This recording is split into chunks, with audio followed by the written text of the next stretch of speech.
এক- আমরা যে অ্যানাউন্সমেন্টটা অলরেডি দিছি, এই 7 দিন কিংবা 8 দিনের যে কোর্সটা, সেটা বেসিক্যালি হচ্ছে তোমার কেমিস্ট্রি ফার্স্ট পেপারের পুরো টপিক গুলোকে কভার করা হবে ইনশাল্লাহ। আর হচ্ছে পুরো ফার্স্ট পেপার কেমিস্ট্রি, তোমরা যেহেতু এখানে 21 ব্যাচের আছো, 22 ব্যাচের তোমরা যারা আছো তারা অলরেডি পড়ে ফেলছো টপিক গুলো।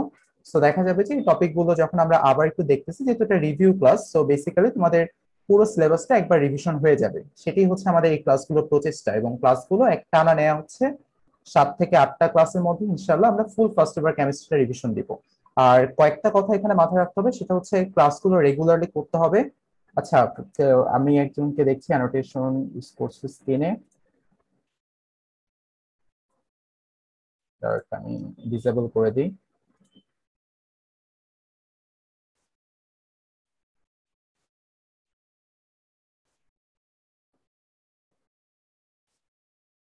অ্যানোটেশন। আচ্ছা, যে কথাটা আমি তোমাদের বলছি সেটা হচ্ছে ক্লাসগুলো অবশ্যই রেগুলার করতে হবে, কারণ ক্লাসের ভিডিওটা দেয়া হবে না, রেকর্ডিংটা দেওয়া হবে না। সেটার পিছনে একটা বিশেষ কারণ আছে কেন ভাই আমি রেকর্ডিংটা দিচ্ছি না তোমাদেরকে। সেটা হচ্ছে রেকর্ডিং যদি তোমাদেরকে দিয়ে দেই আমি, তাহলে দেখা যাবে যে ক্লাসের প্রতি সিরিয়াসনেসটা একেবারেই থাকবে না। আমার মানে প্রিভিয়াস যে এক্সপিরিয়েন্সটা ক্লাস নেওয়ার ক্ষেত্রে দেখছি যে রেকর্ডিং যদি আমি ক্লাসে দিয়ে দিই, তাহলে তোমরা ক্লাসে একদমই পার্টিসিপেট করবে না, পরে রেকর্ডিং এর আশায় বসে থাকবে, আলটিমেটলি তোমাদের রেকর্ডিং দেখাও হবে না, পড়াটাও হবে না। ঠিক আছে? এই জন্য ক্লাসগুলো আমি তোমরা চেষ্টা করবা যে প্রতিদিন একদম ক্লাসে 100% অ্যাটেন্ডেন্স এটা মেনটেন করা। যারা ক্লাস শুরু থেকে করছো, ইনশাল্লাহ কোর্সের শেষের দিকে তোমরা নিজেরাই বুঝবা যে তোমাদের পুরো সিলেবাসটা ইনশাল্লাহ রহমতে রিভিশন হয়ে গেছে। ঠিক আছে? আমি এক্সপেক্ট করবো যে তোমরা রেগুলার ক্লাসটা করবা, প্রথম কথা এটা। আর যেহেতু রেকর্ডিং দিচ্ছি না, সেহেতু তোমাদের ক্লাসে থাকতে হবে। আরেকটা বিষয় সেটা হচ্ছে, আমি তোমাদের প্রত্যেকটা স্লাইড যখন আমি মুভ করব, তখন তোমাদের কিছুটা সময় দেবো স্ক্রিনশট নেওয়ার। ঠিক আছে? তোমরা অবশ্যই স্ক্রিনশট নিয়ে নিতে পারবা, সেই সময়ের মধ্যে আমি কিছুটা সময় দিব স্লাইড গুলো ট্রানজিশনের সময়। আর আরেকটা বিষয় সেটা হচ্ছে, তোমরা অবশ্যই খাতা নিয়ে বসবা সামনে। ঠিক আছে? খাতা নিয়ে বসে খাতায় নোট করবা। এটা কিন্তু তোমাদের সবাইকে করতে হবে। আরেকটা রিকোয়েস্ট, তোমরা যে নোটগুলো করছো, তোমরা কিন্তু স্টুডেন্টস বির মেইন যে একাডেমিক এন্ড অ্যাডমিশন তোমার হচ্ছে গ্রুপটা আছে, সেই গ্রুপে তোমাদের নোটগুলো পাবলিশ করে, তাহলে অন্যরাও এনকারেজ হবে কোর্সটা করার। এটা কোর্সটা টোটালি ফ্রি, আসলে তোমাদেরই ভালোর জন্য। ঠিক আছে? এখানে পার্সোনাল তেমন কোনো বেনিফিট নাই। আর এই কোর্সটা যে বিষয়টা, এটা অ্যাকচুয়ালি আমার জন্য নেওয়াটা বেশ চ্যালেঞ্জিং, কারণ পুরো ফার্স্ট পেপার কেমিস্ট্রিকে টার্গেট করছি, ইম্পর্টেন্ট টপিক সহ অ্যাডভান্স টপিক, কঠিন ম্যাথ সবকিছুকে টার্গেট করছে। সো এইটা সময়ের মধ্যে শেষ করাটা পুরোপুরি এটা আমার জন্য বেশ চ্যালেঞ্জিং। এবং তোমরা যদি হচ্ছে ক্লাসগুলো প্রপারলি নোট করো এবং গ্রুপে যদি পাবলিশ করো, এটা দেখতে আমার নিজেরও ভালো লাগবে যে তোমরা অ্যাকচুয়ালি ক্লাসগুলো খুবই সিরিয়াসলি করছো। ঠিক আছে? আর তোমাদের অনেকের সাথে অনেকে হয়তো আমার ক্লাস পাইছো এখন পর্যন্ত, আর যারা পাও নাই, আমি তো আমার সংক্ষিপ্ত পরিচয়টা দিয়ে নিই। আমার নাম হচ্ছে মোহাম্মদ সানজিদ আলম তাইফ, তোমরা আমাকে সানজিদ ভাই বলতে পারো। আর আমি এখন পড়ালেখা করছি ঢাকা ইউনিভার্সিটিতে জেনেটিক ইঞ্জিনিয়ারিং অ্যান্ড বায়োটেকনোলজি ডিপার্টমেন্টে। আমার কলেজ ছিল এনডিসি। আর 19 ব্যাচ এনডিসি এইচএসসি 19 ব্যাচ। ঠিক আছে? আর হচ্ছে তোমাদের কাছে যেটা রিকোয়েস্ট, সেটা হচ্ছে তোমরা ক্লাসের টাইমে অবশ্যই একটু, এখন যারা রেজিস্ট্রেশন অলরেডি করে আসো তারা রেজিস্ট্রেশন নামায় দিতে পারো। ঠিক আছে? তোমাদের যখন কোনো কোশ্চেন আসবে, তোমরা কোশ্চেন করতে চাচ্ছ, তোমরা কাইন্ডলি একটু রেজিস্ট্রেশন করো। আর একটা বিষয় কি, যেহেতু ক্লাসে বেশ কয়েকজন স্টুডেন্ট আসো, আমি হচ্ছে রেজিস্ট্রেশন দেখলে আমি তোমাকে ইন্ডিভিজুয়ালি জিজ্ঞাসা করবো, ভাই তোমার কোশ্চেনটা কি। ঠিক আছে? তখন তোমরা কোশ্চেনটা করিও। তাহলে না হলে দেখা যাবে যে হচ্ছে একটু ক্যাওস সৃষ্টি হবে, অনেকে মাল্টিপল একই সময় অনেকেই আনমিউট করে কোশ্চেন করবো, সেক্ষেত্রে কারো কোশ্চেন আমি ঠিক মতো শুনতে পাবো না। এই জন্য একটু রেজিস্ট্রেশন করো, আমি ইন্ডিভিজুয়ালি তোমাদের কাছে যাবো। আরেকটা বিষয় যেটা হচ্ছে, একটু মাইক্রোফোনের বিষয়টা খেয়াল রাখো যেন হঠাৎ হঠাৎ করে আনমিউট না হয়ে যায়। ঠিক আছে? এই বিষয়টা একটু কেয়ারফুল থেকো সবাই, কারণ যেহেতু অনেকেই ক্লাস করছে এবং অনেকের জন্য এটা একটু বিরক্তকর হতে পারে। সো মাইক্রোফোনের বিষয়টা একটু কেয়ারফুল থেকো। আর তোমাদের যখন কোশ্চেন হবে, অবশ্যই তোমরা রেজিস্ট্রেশন করো, আমি তোমাদের জিজ্ঞাসা করব। আর যেহেতু 7 ডেজ একটা প্রোগ্রাম, এটা তো 7 to 8 ডেজ একটা টানা প্রোগ্রাম। সো দেখা যাবে যে একটু তোমার হচ্ছে কঠিন হতে পারে পুরো ক্লাসের সাথে লেকচারের সাথে কোপ আপ করা। এই জন্য আমি তোমার এক্সপেক্ট করবো যে হচ্ছে তোমরা ক্লাসের আগে যে চ্যাপ্টারটা পড়াবো, যেটা একটা ধারাবাহিকতা মেনটেন করবো, তোমরা জাস্ট একটু রিভিশন দিয়ে আসা। ঠিক আছে? আচ্ছা, আমরা তাহলে এখনই শুরু করে ফেলি। আমাদের আজকের টপিক হচ্ছে first paper chemistry first chapter, laboratory নিরাপদ ব্যবহার। সো স্লাইডে অনেক কথা লেখা আছে, যখন আমি একাডেমিক ব্যাচ পড়েছিলাম তখন স্লাইড গুলো বাড়ানো। আর এখন যদি আমি নতুন করে সবকিছু লিখতে যাই, তাহলে দেখা যাবে আমি মোটেও এক ক্লাসের মধ্যে এত বড় একটা কন্টেন্ট শেষ করতে পারবো না।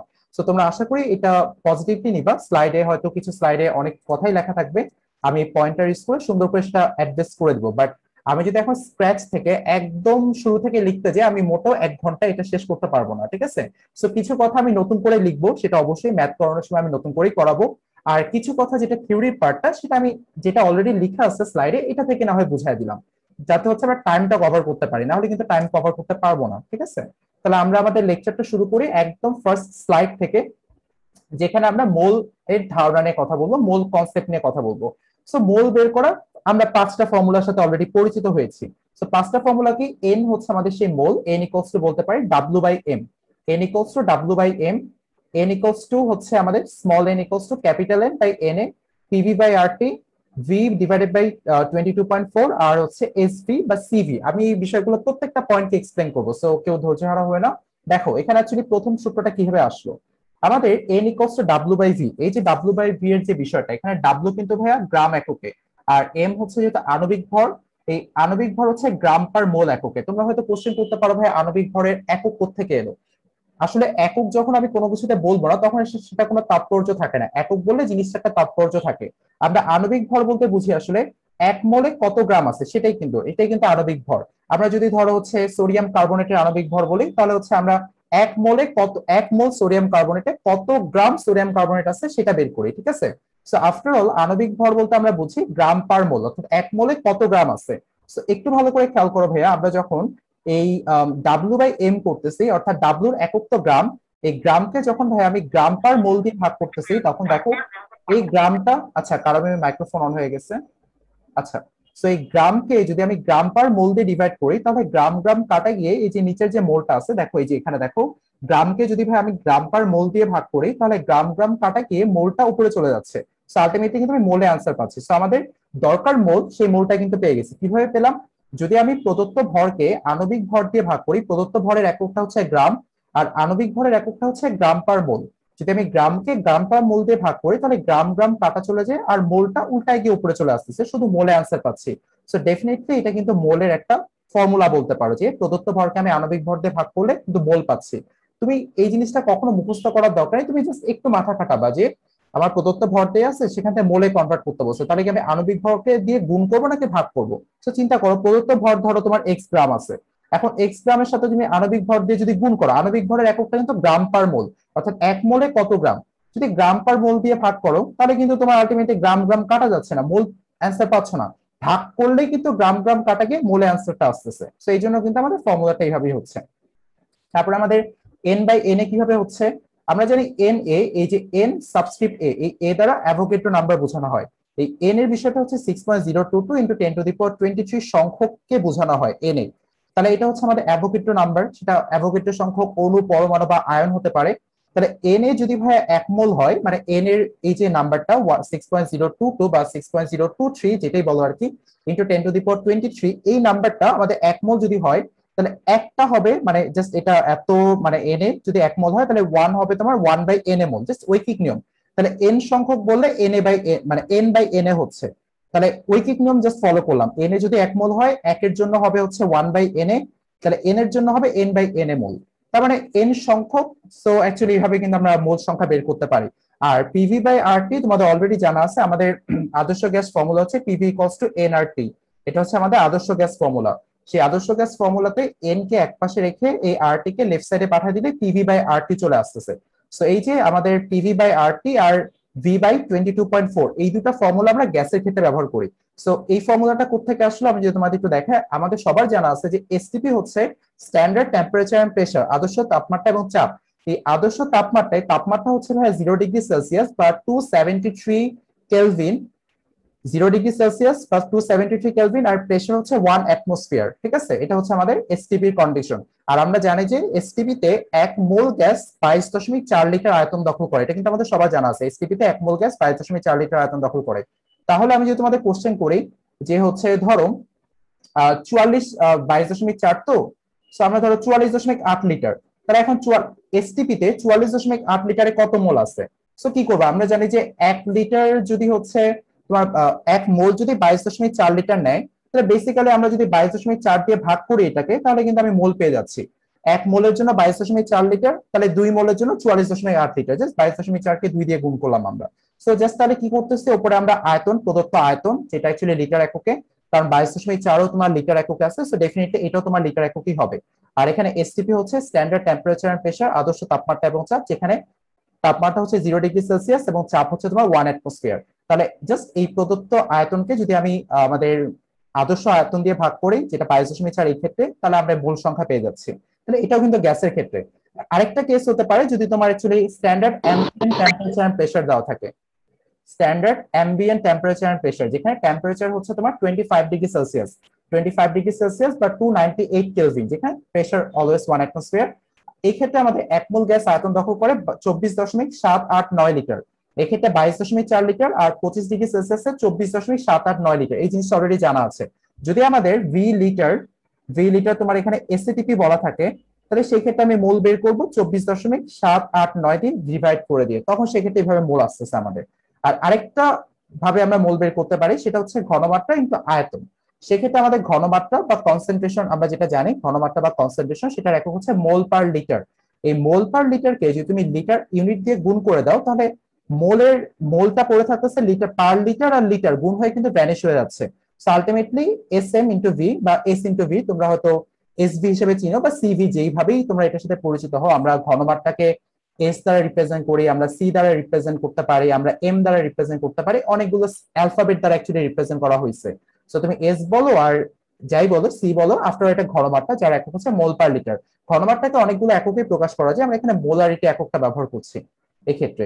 সো মোল পার লিটারকে যদি আমি লিটার একক দিয়ে গুণ করি, তাহলে আমরা দেখো মোল পার লিটার আর লিটার গুণ হয়ে পার লিটার আর লিটার কাটা গিয়ে তোমার শুধু মোল পড়ে থাকতেছে। আমাদের 9-10 বা আমাদের ছোটবেলায় যে বেসিক আমরা যে বীজগণিত শিখছি, সেই বীজগণিত বা অ্যালজেব্রায় তোমার কিন্তু এই মানে কাজগুলো করা হয়েছে। এক্স আর ওয়াই নিয়ে করছে, এখানে এল আর এল ইনভার্সন একই কথা। সো আফটার অল কিন্তু এল আর এল ইনভার্সন কাটা গিয়ে মোলে অ্যান্সার পড়ে থাকতেছে। আমাদের যেহেতু মোল দরকার, আমরা বেসিক্যালি 5টা ফর্মুলার মাধ্যমে মোলকে আনতে পারি। ডাব্লিউ বাই এম করে, এন বাই এন এ করে, পিভি বাই আর টি করে, ভি অবশ্যই এসটিপি তে, সেক্ষেত্রে আমরা 22.4 দিয়ে ভাগ করবো। যদি এসটিপি হয় তাহলে 24.789 লিটার দিয়ে ভাগ করবো। আর ঘনমাত্রা একটু আয়তন, ঘনমাত্রার একক হয় মোল পার লিটার, আর আয়তন হয় হচ্ছে ভাইয়া লিটার। সো মোল পার লিটার আর লিটার কাটা গিয়ে মোল পড়ে থাকবে অ্যান্সারে। আচ্ছা, এবার কি কারো কোনো কোশ্চেন আছে? একটু জানাও তো, এখানে বুঝো নাই এমন কিছু। যদি একটু তোমাদের স্লাইডটা হচ্ছে, যেহেতু স্লাইডে আগে থেকে লেখা আছে, জাস্ট টাইমটা বাঁচানোর জন্য, না হলে কভার করা অনেকটাই ডিফিকাল্ট হয়ে যাবে। আচ্ছা, সুস্মিতা হ্যান্ড রেজ দেখতেছি, বলো আপু, কোশ্চেন আছে? না ভাই, আগে থেকে ওঠানো ছিল। আচ্ছা, কারো সবাই কি বুঝতে পারছে একটু বলো তো, রেসপন্স করে সবাই। জি ভাইয়া। আচ্ছা, বাকিরা? ভাইয়া। আচ্ছা, ঠিক আছে, বুঝতে যদি কোথাও অসুবিধা হয় অবশ্যই কিন্তু বলবা, তোমরা হ্যান্ড রেজ করবা। আচ্ছা, তাহলে আমরা মোলের আইডিয়াটা ক্লিয়ার করলাম। এখন একটু কিছু স্লাইডে কিছু কথা লেখা আছে। ঘনমাত্রা বলতে আমরা কি বুঝি? সো ঘনমাত্রা অ্যাকচুয়ালি আমরা কয়েকটা একক দ্বারা প্রকাশ করতে পারি। যেমন আমরা মোলারিটি দ্বারা প্রকাশ করতে পারি, মোলালিটি দ্বারা প্রকাশ করতে পারি, নরমালিটি দ্বারা প্রকাশ করতে পারি, ফর্মালিটি, শতকরা, মোল ভগ্নাংশ, পিপিএম, পিপিবি, পিপিটি। সো বেশ কয়েকটা একক দিয়ে অ্যাকচুয়ালি হচ্ছে তোমার ঘনমাত্রাকে আমি রিপ্রেজেন্ট করতে পারি। সো বেসিক্যালি আমরা ঘনমাত্রাকে আমরা এই লেকচারে চ্যাপ্টার 1-এ আমরা মোলারিটি দেখবো, নরমালিটি দেখবো, শতকরা দেখবো, পিপিএম, পিপিবি, পিপিটি দেখবো, এই এককগুলো দেখবো। ঠিক আছে, মোল ভগ্নাংশ এটা আমরা চ্যাপ্টার 4 পড়তে গিয়ে আমরা মোল ভগ্নাংশের সাথে পরিচিত হব। আচ্ছা, সো ঘনমাত্রা হচ্ছে প্রতি একক আয়তন দ্রাবক অথবা দ্রবণে দ্রবীভূত দ্রবের পরিমাণকে ঘনমাত্রা বলা হয়। সো ঘনমাত্রাকে বেশ কয়েকটা একক দ্বারা প্রকাশ করা হয়, যে এককগুলো আমরা এখানে দেখছি। আর মোলারিটি বললে নির্দিষ্ট তাপমাত্রায় প্রতি লিটার দ্রবণে দ্রবীভূত দ্রবের মোল পরিমাণকে মোলারিটি বলে। এই সংজ্ঞাটা যদি কারো মনে না থাকে, তুমি মোলারিটির সূত্রে আসো। মোলারিটির সূত্র কি হচ্ছে? মোল পার লিটার। মোলারিটি ঘনমাত্রা, ঘনমাত্রার একক হচ্ছে মোল পার লিটার। তার মানে বোঝা যাচ্ছে মোল পার লিটার, তার মানে একক আয়তন, মানে নিচে অ্যাকচুয়ালি উপরে মোল, নিচে লিটার। তার মানে নিচে থাকবে হচ্ছে দ্রবণের ভর লিটার এককে, আর দ্রবণের আয়তন লিটার এককে, আর উপরে থাকবে দ্রবের পরিমাণ মোল এককে। জাস্ট এককটার দিকে তাকালে আমরা বলতে পারি। সো কারো ফর্মুলা মুখস্থ করতে হবে না, ফর্মুলা ঘনমাত্রা তো মোল পার লিটার। অর্থাৎ নিচে এই এককের দিকে তাকাও, নিচে বোঝা যাচ্ছে যে তোমার একক, মানে তোমার অ্যাকচুয়ালি এখানে বোঝাচ্ছে দ্রবণের আয়তন লিটার এককে, আর উপরে বোঝাচ্ছে দ্রবের পরিমাণ মোল এককে। এই যে দেখো, দ্রবের পরিমাণ মোল এককে আর দ্রবণের আয়তন লিটার এককে, তাহলে তো আলটিমেটলি আমরা মোল পার লিটার পাচ্ছি। তাহলে এটা যদি আমরা পাই মোল পার লিটার, সো দেখো আমরা হচ্ছে এটা মোলারিটি। তাহলে মোল পার লিটার হলে কি হলো? এই যে নিচে যেটা দ্রবণের আয়তন বলতে পারি, প্রতি লিটার দ্রবণ আমরা বলতে পারি, নিচে যেটা থাকে প্রতি লিটার দ্রবণে দ্রবীভূত দ্রবের মোল পরিমাণকে মোলারিটি বলে। আর যেহেতু ভাইয়া তুমি আয়তন নিয়ে কথা বলতেছো, তাপমাত্রার সাথে কিন্তু ভাই আয়তনের একটা সম্পর্ক আছে। আমরা লাস্ট স্লাইডে দেখলাম যে যখন অ্যাকচুয়ালি তাপমাত্রা বাড়ায় দিচ্ছ, তখন দেখো আয়তনের যে বিষয়টা একটু চেঞ্জ হয়ে যাচ্ছে। এখানে যখন 0 ডিগ্রি সেলসিয়াস তাপমাত্রা ছিল তখন 22.4 লিটার আয়তন ছিল, যখন হচ্ছে তোমার 25 ডিগ্রি সেলসিয়াস, তার মানে আয়তনটা চেঞ্জ হয়ে আয়তন বেড়ে গেছে। তো আয়তনের সাথে কিন্তু ভাইয়া তাপমাত্রার একটা সম্পর্ক আছে, যেহেতু সম্পর্ক আছে এই জন্য কিন্তু ভাই এখানে নির্দিষ্ট তাপমাত্রা বলতে হয়েছে। যদি ভর হতো তাহলে ভরের সাথে আয়তনের তাপমাত্রা কোনো সম্পর্ক নাই, ভরের সাথে তাপমাত্রা সম্পর্ক নাই, তখন আমরা নির্দিষ্ট তাপমাত্রা সংজ্ঞায় না থাকলেও প্রবলেম ছিল না। বাট আমি যদি এই সংজ্ঞার মধ্যে নির্দিষ্ট তাপমাত্রা কথাটা বাদ দিই তাহলে কিন্তু আমাদের সংজ্ঞাটাই ভুল হয়ে যাচ্ছে, কারণ আয়তনের সাথে তাপমাত্রার সম্পর্ক আছে, এই জন্য কিন্তু এটা বলতে হবে। আর সংজ্ঞাটা যদি কেউ ভুলে যাও, জাস্ট এককটার দিকে তাকাও, তাহলে নিজেই মনে পড়ে যাবে যে প্রতি লিটার দ্রবণে মানে তোমার অ্যাকচুয়ালি কত মোল দ্রব্য দ্রবীভূত থাকলে মানে ওই দ্রব্যের মোল পরিমাণকে মোলারিটি বলা হয়। সো অ্যাকচুয়ালি এককের দিকে তাকালে সংজ্ঞা বলে ফেলতে পারবা। অলওয়েজ তোমার এটা কেমিস্ট্রির জন্য যেমন অ্যাপ্লিকেবল, ফিজিক্সের জন্য অ্যাপ্লিকেবল। প্রাইমারি স্ট্যান্ডার্ড পদার্থ কারা, যারা হচ্ছে প্রকৃতিতে বিশুদ্ধ অবস্থায় পাওয়া যায়, সহজে পরিবর্তন হয় না, ঠিক আছে, ঘনমাত্রা দীর্ঘদিন অপরিবর্তিত থাকে, তারা হচ্ছে প্রাইমারি স্ট্যান্ডার্ড পদার্থ, তোমাদের অলরেডি জানা আছে। আর সেকেন্ডারি স্ট্যান্ডার্ড পদার্থ হচ্ছে যারা খুব দ্রুত চেঞ্জ হয়ে যায়, মানে প্রকৃতিতে বিশুদ্ধ অবস্থায় পাওয়া যায় না, দ্রবণের ঘনমাত্রা সময়ের সাথে সাথে খুব তাড়াতাড়ি চেঞ্জ হয়ে যায়, তারা হচ্ছে সেকেন্ডারি স্ট্যান্ডার্ড পদার্থ, এটা অলরেডি জানা আছে তোমাদের। আচ্ছা, তারপর আমরা যদি এই স্লাইডে আসি, এই স্লাইডে দেখো মোলারিটিতে তোমার দ্রবের পরিমাণ মোল এককে, দ্রবের অ্যাকচুয়ালি এখানে ভুল আছে, এখানে দ্রবণের বই ভুল আছে, এখানে দ্রবণের আয়তন হবে, বা দ্রবণ বা সলিউশন বা দ্রব বা সলিড, সেখানে দ্রবণের আয়তন হবে লিটার একক, এটা জাস্ট একটু কারেকশন করে না, বইতে ভুল ছিল। মোলারিটি হচ্ছে দ্রবের পরিমাণ মোল এককে, দ্রবণের আয়তন লিটার এককে, তাহলে মোল পার লিটার হচ্ছে একক। আর কিছু কমন নাম তো অবশ্যই আমাদের জানা দরকার, যে মোলার দ্রবণ, এক মোলার, যখন অ্যাকচুয়ালি 1 লিটার দ্রবণে 1 মোল পরিমাণ দ্রব আছে তখন এটাকে ঘনমাত্রা 1 মোলার হয়, সেটাকে আমরা মোলার দ্রবণ বলি। এটা মোলার দ্রবণ। সেমি মোলার হচ্ছে যখন ঘনমাত্রা থাকে 0.5 তখন সেটাকে সেমি বলি, যখন 0.1 থাকে তখন সেটাকে ডেসি বলি, আর যখন 0.01 থাকে তখন সেটাকে সেন্টিমোলার বলি, ঠিক আছে। এটা অলরেডি জানা আছে, এটা অবশ্যই আমাদের জানতে হবে, ম্যাথে আসে। সেমিমোলার হচ্ছে 0.5, ডেসিমোলার হচ্ছে 0.1, আর সেন্টি হচ্ছে 0.01 মোলার, এটা কিন্তু জানতে হবে সবারই। আচ্ছা, তারপরে আমরা যদি এখন একটু ম্যাথে চলে আসি, ধরো আমি এই স্লাইডটা থেকে সমস্ত এই ডাটাগুলো ইয়েস করে দিই।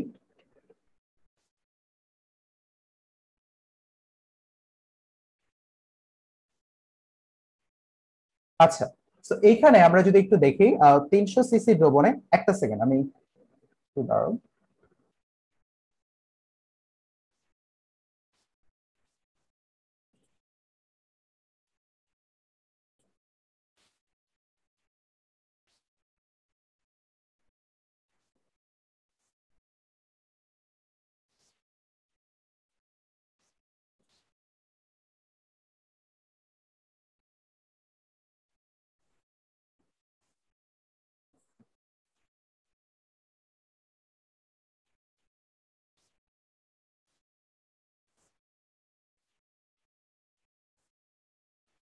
আচ্ছা, আমরা আবার একটু দেখি। তো দেখো কোশ্চেনটা আমরা আলোচনা শুরু করি, একটার পর একটা কোশ্চেন আমরা এখন সলভ করব। তো 300 সিসি দ্রবণে, এই প্যানেলটাকে একটু নিচের দিকে দিয়ে দিই, হ্যাঁ। 300 সিসি দ্রবণে 28 গ্রাম পটাশিয়াম পারম্যাঙ্গানেট দ্রবীভূত আছে, দ্রবণটির ঘনমাত্রা তোমাকে জানতে চাইছে মোলারিটিতে, ঠিক আছে, দ্রবণটির ঘনমাত্রা মোলারিটিতে জানতে চাইছে। সো এখন কাজ শুরু করি। 300 সিসি মানে কি আমাদের বলো তো, 300 সিসি আর এম এল একই কথা না? এটা আবার ঝামেলা করতেছে এখানে। দেখো একটা কথা অলওয়েজ মনে রাখবা, সিসি হচ্ছে আমাদের কিউবিক সেন্টিমিটার, ঠিক আছে, centimetre cube. So cubic centimetre আর সেন্টিমিটার কিউব একই কথা, আর এমএল এটা একই কথা। সো 1 সিসি ইকুয়ালস টু হচ্ছে ভাইয়া 1 ml, এই কথাটা অলওয়েজ মনে রাখবা, 1 সিসি ইকুয়ালস টু হচ্ছে 1 ml, এটা অলওয়েজ মাথায় রাখবা। আর 1 ডেসিমিটার কিউব ইকুয়ালস টু হচ্ছে 1 লিটার, ঠিক আছে। সো 1 সিসি হচ্ছে 1 ml, আর 1 ডিএম কিউব বা ডেসিমিটার কিউব হচ্ছে 1 লিটার। 1 CC 1 ml। তাহলে এখন খেয়াল করো, আমাদের 300 সিসি দ্রবণে 28 গ্রাম পটাশিয়াম পারম্যাঙ্গানেট দ্রবীভূত আছে, দ্রবণটির ঘনমাত্রা মোলারিটিতে প্রকাশ করো। তো আমরা এখন কি করব, আমাদের এই ফর্মুলাটা সবার জানা আছে, সি ইকুয়ালস টু 1000 W/mv, এই ফর্মুলাটা আমরা সবাই জানি, সি ইকুয়ালস টু 1000 W/mv। যেখানে আমাদের কোনটার পরিচয় কি, এখানে ডাব্লু হচ্ছে আমাদের দ্রবের ভর গ্রাম এককে, এম হচ্ছে আমাদের আণবিক ভর, তারপরে ভি হচ্ছে আমাদের কি বলতো, ভি হচ্ছে আমাদের ml এককে আয়তন, ঠিক আছে, এটা হচ্ছে আমাদের ভি এর মানটা। সো সি ইকুয়ালস টু হচ্ছে 1000 W/mv, ডাব্লু হচ্ছে আমাদের দ্রবের ভর গ্রাম এককে, এম হচ্ছে আমাদের আণবিক ভর, আর ভি হচ্ছে আমাদের দ্রবণের আয়তন ml এককে বা মিলিলিটার এককে।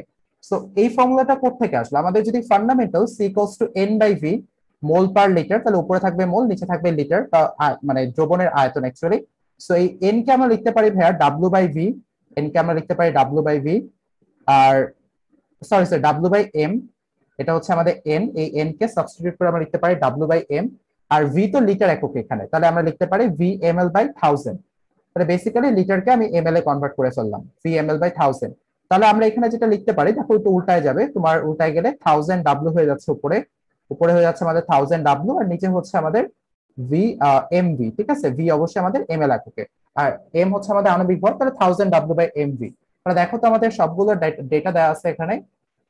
তোমার 300 সিসি এটা হচ্ছে আমাদের ভি, সো আমাদের ডেটা গুলো ভিএমএল হচ্ছে আমাদের ভি এর দেয়া আছে 300 সিসি বা 300 এমএল। তারপরে আমাদের 28 গ্রাম এটা হচ্ছে ডাব্লিউ, ঠিক আছে? ডাব্লিউ হচ্ছে আমাদের 28 গ্রাম। আর এম তো তোমরা ইজিলি ফাইন্ড আউট করতে পারবা, প্রত্যেকের পারমাণবিক ভর যোগ করে তুমি এম টা বের করে আনতে পারবা, সো এটা তোমরাই পারবা, আমি আর দেখাচ্ছি না। আর এখানে হচ্ছে আর তো সবই দেয়া আছে, সো বেসিক্যালি মানটা বসায় দাও 1000 ডাব্লিউ বাই এমবি, সি এর মানটা পেয়ে যাবে, এটা হচ্ছে মোলারিটিতে প্রকাশ হয়ে গেল। তাহলে আলটিমেটলি আমরা কিন্তু C equals to N by V এই ফর্মুলাটাই ব্যবহার করলাম, বাট এই ফর্মুলাতে আমরা কি করলাম, জাস্ট এটাকে একটু মডিফাই করে 1000 ডাব্লিউ বাই এমবি এই ফর্মুলায় আসলাম। তোমরা হয়তো এ C equals to 1000 W by MB পড়ছো কেউ, বা C equals to 1000 W by MB, একই কথা, ঠিক আছে? তাহলে এটা খুবই আম, আচ্ছা, সাউন্ড শোনা যাচ্ছে না বা একটু চ্যাটে জানাচ্ছো? শোনা যাচ্ছে তো। আচ্ছা, তাহলে আমরা এই ম্যাথটা করলাম, আমরা আস্তে ধীরে একটু কঠিন ম্যাথের দিকে যাচ্ছি। ধরো এই ম্যাথটা দেখি, এটা তো সহজ একটা ম্যাথ। ধরো আমি এখানকার ইনফরমেশনটাকে ডিলিট করে দিচ্ছি। খেয়াল করো, 25 ml সেমিমোলার সোডিয়াম কার্বনেট দ্রবণ তৈরি করতে কত গ্রাম দ্রব লাগবে? সো বুঝাই যাচ্ছে এখানে আসলে C equals to 1000 W by MV এই ফর্মুলাটা ব্যবহার করব। সো এখানে হচ্ছে তোমার ডাব্লিউ চাইছে, ডাব্লিউ ইকুয়ালস টু হচ্ছে সি এমভি বাই 1000 এই ফর্মুলাটা। সো সি যেহেতু সেমিমোলার, ঘনমাত্রা বলে দিচ্ছে, সি হচ্ছে 0.5, এম হচ্ছে আমাদের সোডিয়াম কার্বনেট বের করো, সোডিয়াম 23, কার্বন 12, দেন অক্সিজেন 16, সেভাবে তুমি বের করো 106। আর আমাদের হচ্ছে এম তো পেলা 106, আর ভি হচ্ছে আমাদের দেখো 250 ml দেয়া আছে, আর 1000, সো এটার মাধ্যমে তুমি অ্যাকচুয়ালি গ্রামে এককটা অ্যান্সারটা পাবা। সো এটা হচ্ছে আমাদের 2 নাম্বার ম্যাথটা। আমরা একটু কুইক আগাই, ম্যাথগুলো একদমই সহজ। তারপরে আমরা এই লঘুকরণের ম্যাথ দেখি বা ডাইলিউশনের ম্যাথটা দেখি। সেটা অ্যাকচুয়ালি কোন কনসেপ্টের উপর বেস করে করা হয়েছে। তোমরা হয়তো অনেকেই S1V1 ইকুয়ালস টু S2V2 ফর্মুলাটা দেখছো, S1V1 equals to S2V2। So but এটা কেন ব্যবহার করা হয় সেটা হয়তো অনেকে জানো না, সো আমি একটু এক্সপ্লেইন করে দিচ্ছি কেন এটা ব্যবহার করা যায়। সেটা হচ্ছে, তোমরা যদি একটু ভালো করে খেয়াল করো, আলটিমেটলি এন ইকুয়ালস টু যে সিবি ছিল আমাদের, সিবি বা এসভি আলটিমেটলি, সো এটা কিন্তু আমাদের এসআরভি বা সিআরভি যখন গুণ হচ্ছে তখন কিন্তু সেখান থেকে আমার মোল আসতেছে। আর মোল কিন্তু ভাইয়া তুমি একটু চিন্তা করো, ধরো 0.5 মোলার দ্রবণ থেকে যখন 100 ml 0.1 মোলার দ্রবণ তৈরি করবা, তখন এই যে ঘনমাত্রাটা কমে যাচ্ছে, আগে ছিল 0.5 আর এখন হয়ে যাচ্ছে 0.1, তার মানে এখানে ঘনমাত্রা কমে গেছে। আর ঘনমাত্রা যেহেতু কমে গেছে, বেসিক্যালি এটাকে আমরা লঘুকরণ বলি বা ডাইলিউশন বলি, কারণ ঘনমাত্রাটা কমে গেছে। যেহেতু ঘনমাত্রা কমে গেছে, ঘনমাত্রা কখন কমে? যখন আমরা পানি যোগ করি তখন ঘনমাত্রা কমে, বা দ্রাবক যোগ করি। আর এক্ষেত্রে একটু খেয়াল করো, আমরা আলটিমেটলি যখন দ্রাবকটা যোগ করতেছি, দ্রাবকে কিন্তু দ্রবের কোনো অণু আসতেছে না। যেহেতু দ্রবের কোনো অণু আসতেছে না, আলটিমেট যে মোল নাম্বার, সেই মোল নাম্বারটা কিন্তু কনস্ট্যান্ট থাকতেছে দুই ক্ষেত্রে। আর তাহলে আমরা আগের মোল সংখ্যা আর পরের মোল সংখ্যা কিন্তু ঠিকই কনস্ট্যান্ট থাকতেছে। ধরো তুমি তুমি একটা ছোট গ্লাস নিলে, সেই ছোট গ্লাসে তোমার 5টা বল আছে, ওই ছোট গ্লাসটাতে তোমার 5টা বল আছে। এখন ওই এবার তুমি কি করলা, ওই গ্লাস সহ গ্লাসের যে পানিটা সেটা তুমি একটা পুকুরে ফেলে দিলা, 5টা বল। তাহলে কি তোমার বলের নাম? হ্যাঁ, কেউ কিছু বলবা? বুঝছি। আচ্ছা, কারণ আমি আনমিউট হয়ে গেছে। তো আমি যেটা বলতেছি, ধরো একটা গ্লাসে 5টা বল আছে, তো তুমি কি করলা ভাইয়া, এই গ্লাসটা সহ বলগুলোকে পুকুরে ফেলায় দিলা। এখন পুকুরে ফেলা দিলে কি বলের সংখ্যা কি 5টা থেকে 10টা হলো? অবশ্যই না, আগে যে কটা বল ছিল এখন সেই কটাই বল আছে। এখানে বলের সাথে একটু মোল সংখ্যাকে কম্পেয়ার করে দেখো, তাহলে আগের যে মোল সংখ্যা S1V1, মানে ঘনমাত্রাকে আয়তন দিয়ে গুণ করলে আমরা মোল পাচ্ছি, মানে আগের মোল আর পরের মোল কিন্তু ভাইয়া কনস্ট্যান্ট থাকতেছে। এই আইডিয়াটাই অ্যাকচুয়ালি হচ্ছে আমরা লঘুকরণ বা ডাইলেশনের ক্ষেত্রে কাজে লাগাই। তো দেখো এন ইকুয়ালস টু সিবি যেটা হচ্ছে, আমরা এটা কিন্তু ব্যবহার করছি এই ফর্মুলাটাই। দেখো আমরা 0.5 মোলার দ্রবণ থেকে অ্যাকচুয়ালি হচ্ছে এত এমএল এত মোলার দ্রবণ তৈরি করতেছি। তাহলে একটু চিন্তা করি, আগে ঘনমাত্রা কত ছিল, আগে আয়তন কত ছিল? তাহলে আমরা যদি S1V1 equals to S2V2 formula ব্যবহার করি, যেখানে হচ্ছে আমরা যদি এখানে 0.5 আর আয়তন যদি হয় ভাইয়া আমাদের V1, পরবর্তীতে আমাদের আয়তন হয়ে গেছে 100। তোমাদের এই মিটিংটা যখন এন্ড হয়ে যাবে, তোমরা কিন্তু আবার সেম লিংকে জয়েন করবা, ঠিক আছে? 40 মিনিট পর জুমের এই মিটিংটা এন্ড হয়ে যাবে, তোমরা আবার কিন্তু সেম লিংকে জয়েন করবা। তাহলে 100 ml আর হচ্ছে ঘনমাত্রা হচ্ছে তোমার 0.1 মোলার। তাহলে এটার বেসিসে আমরা V1 বের করলাম 100 ইনটু তোমার 0.1 ডিভাইডেড বাই হচ্ছে 0.5।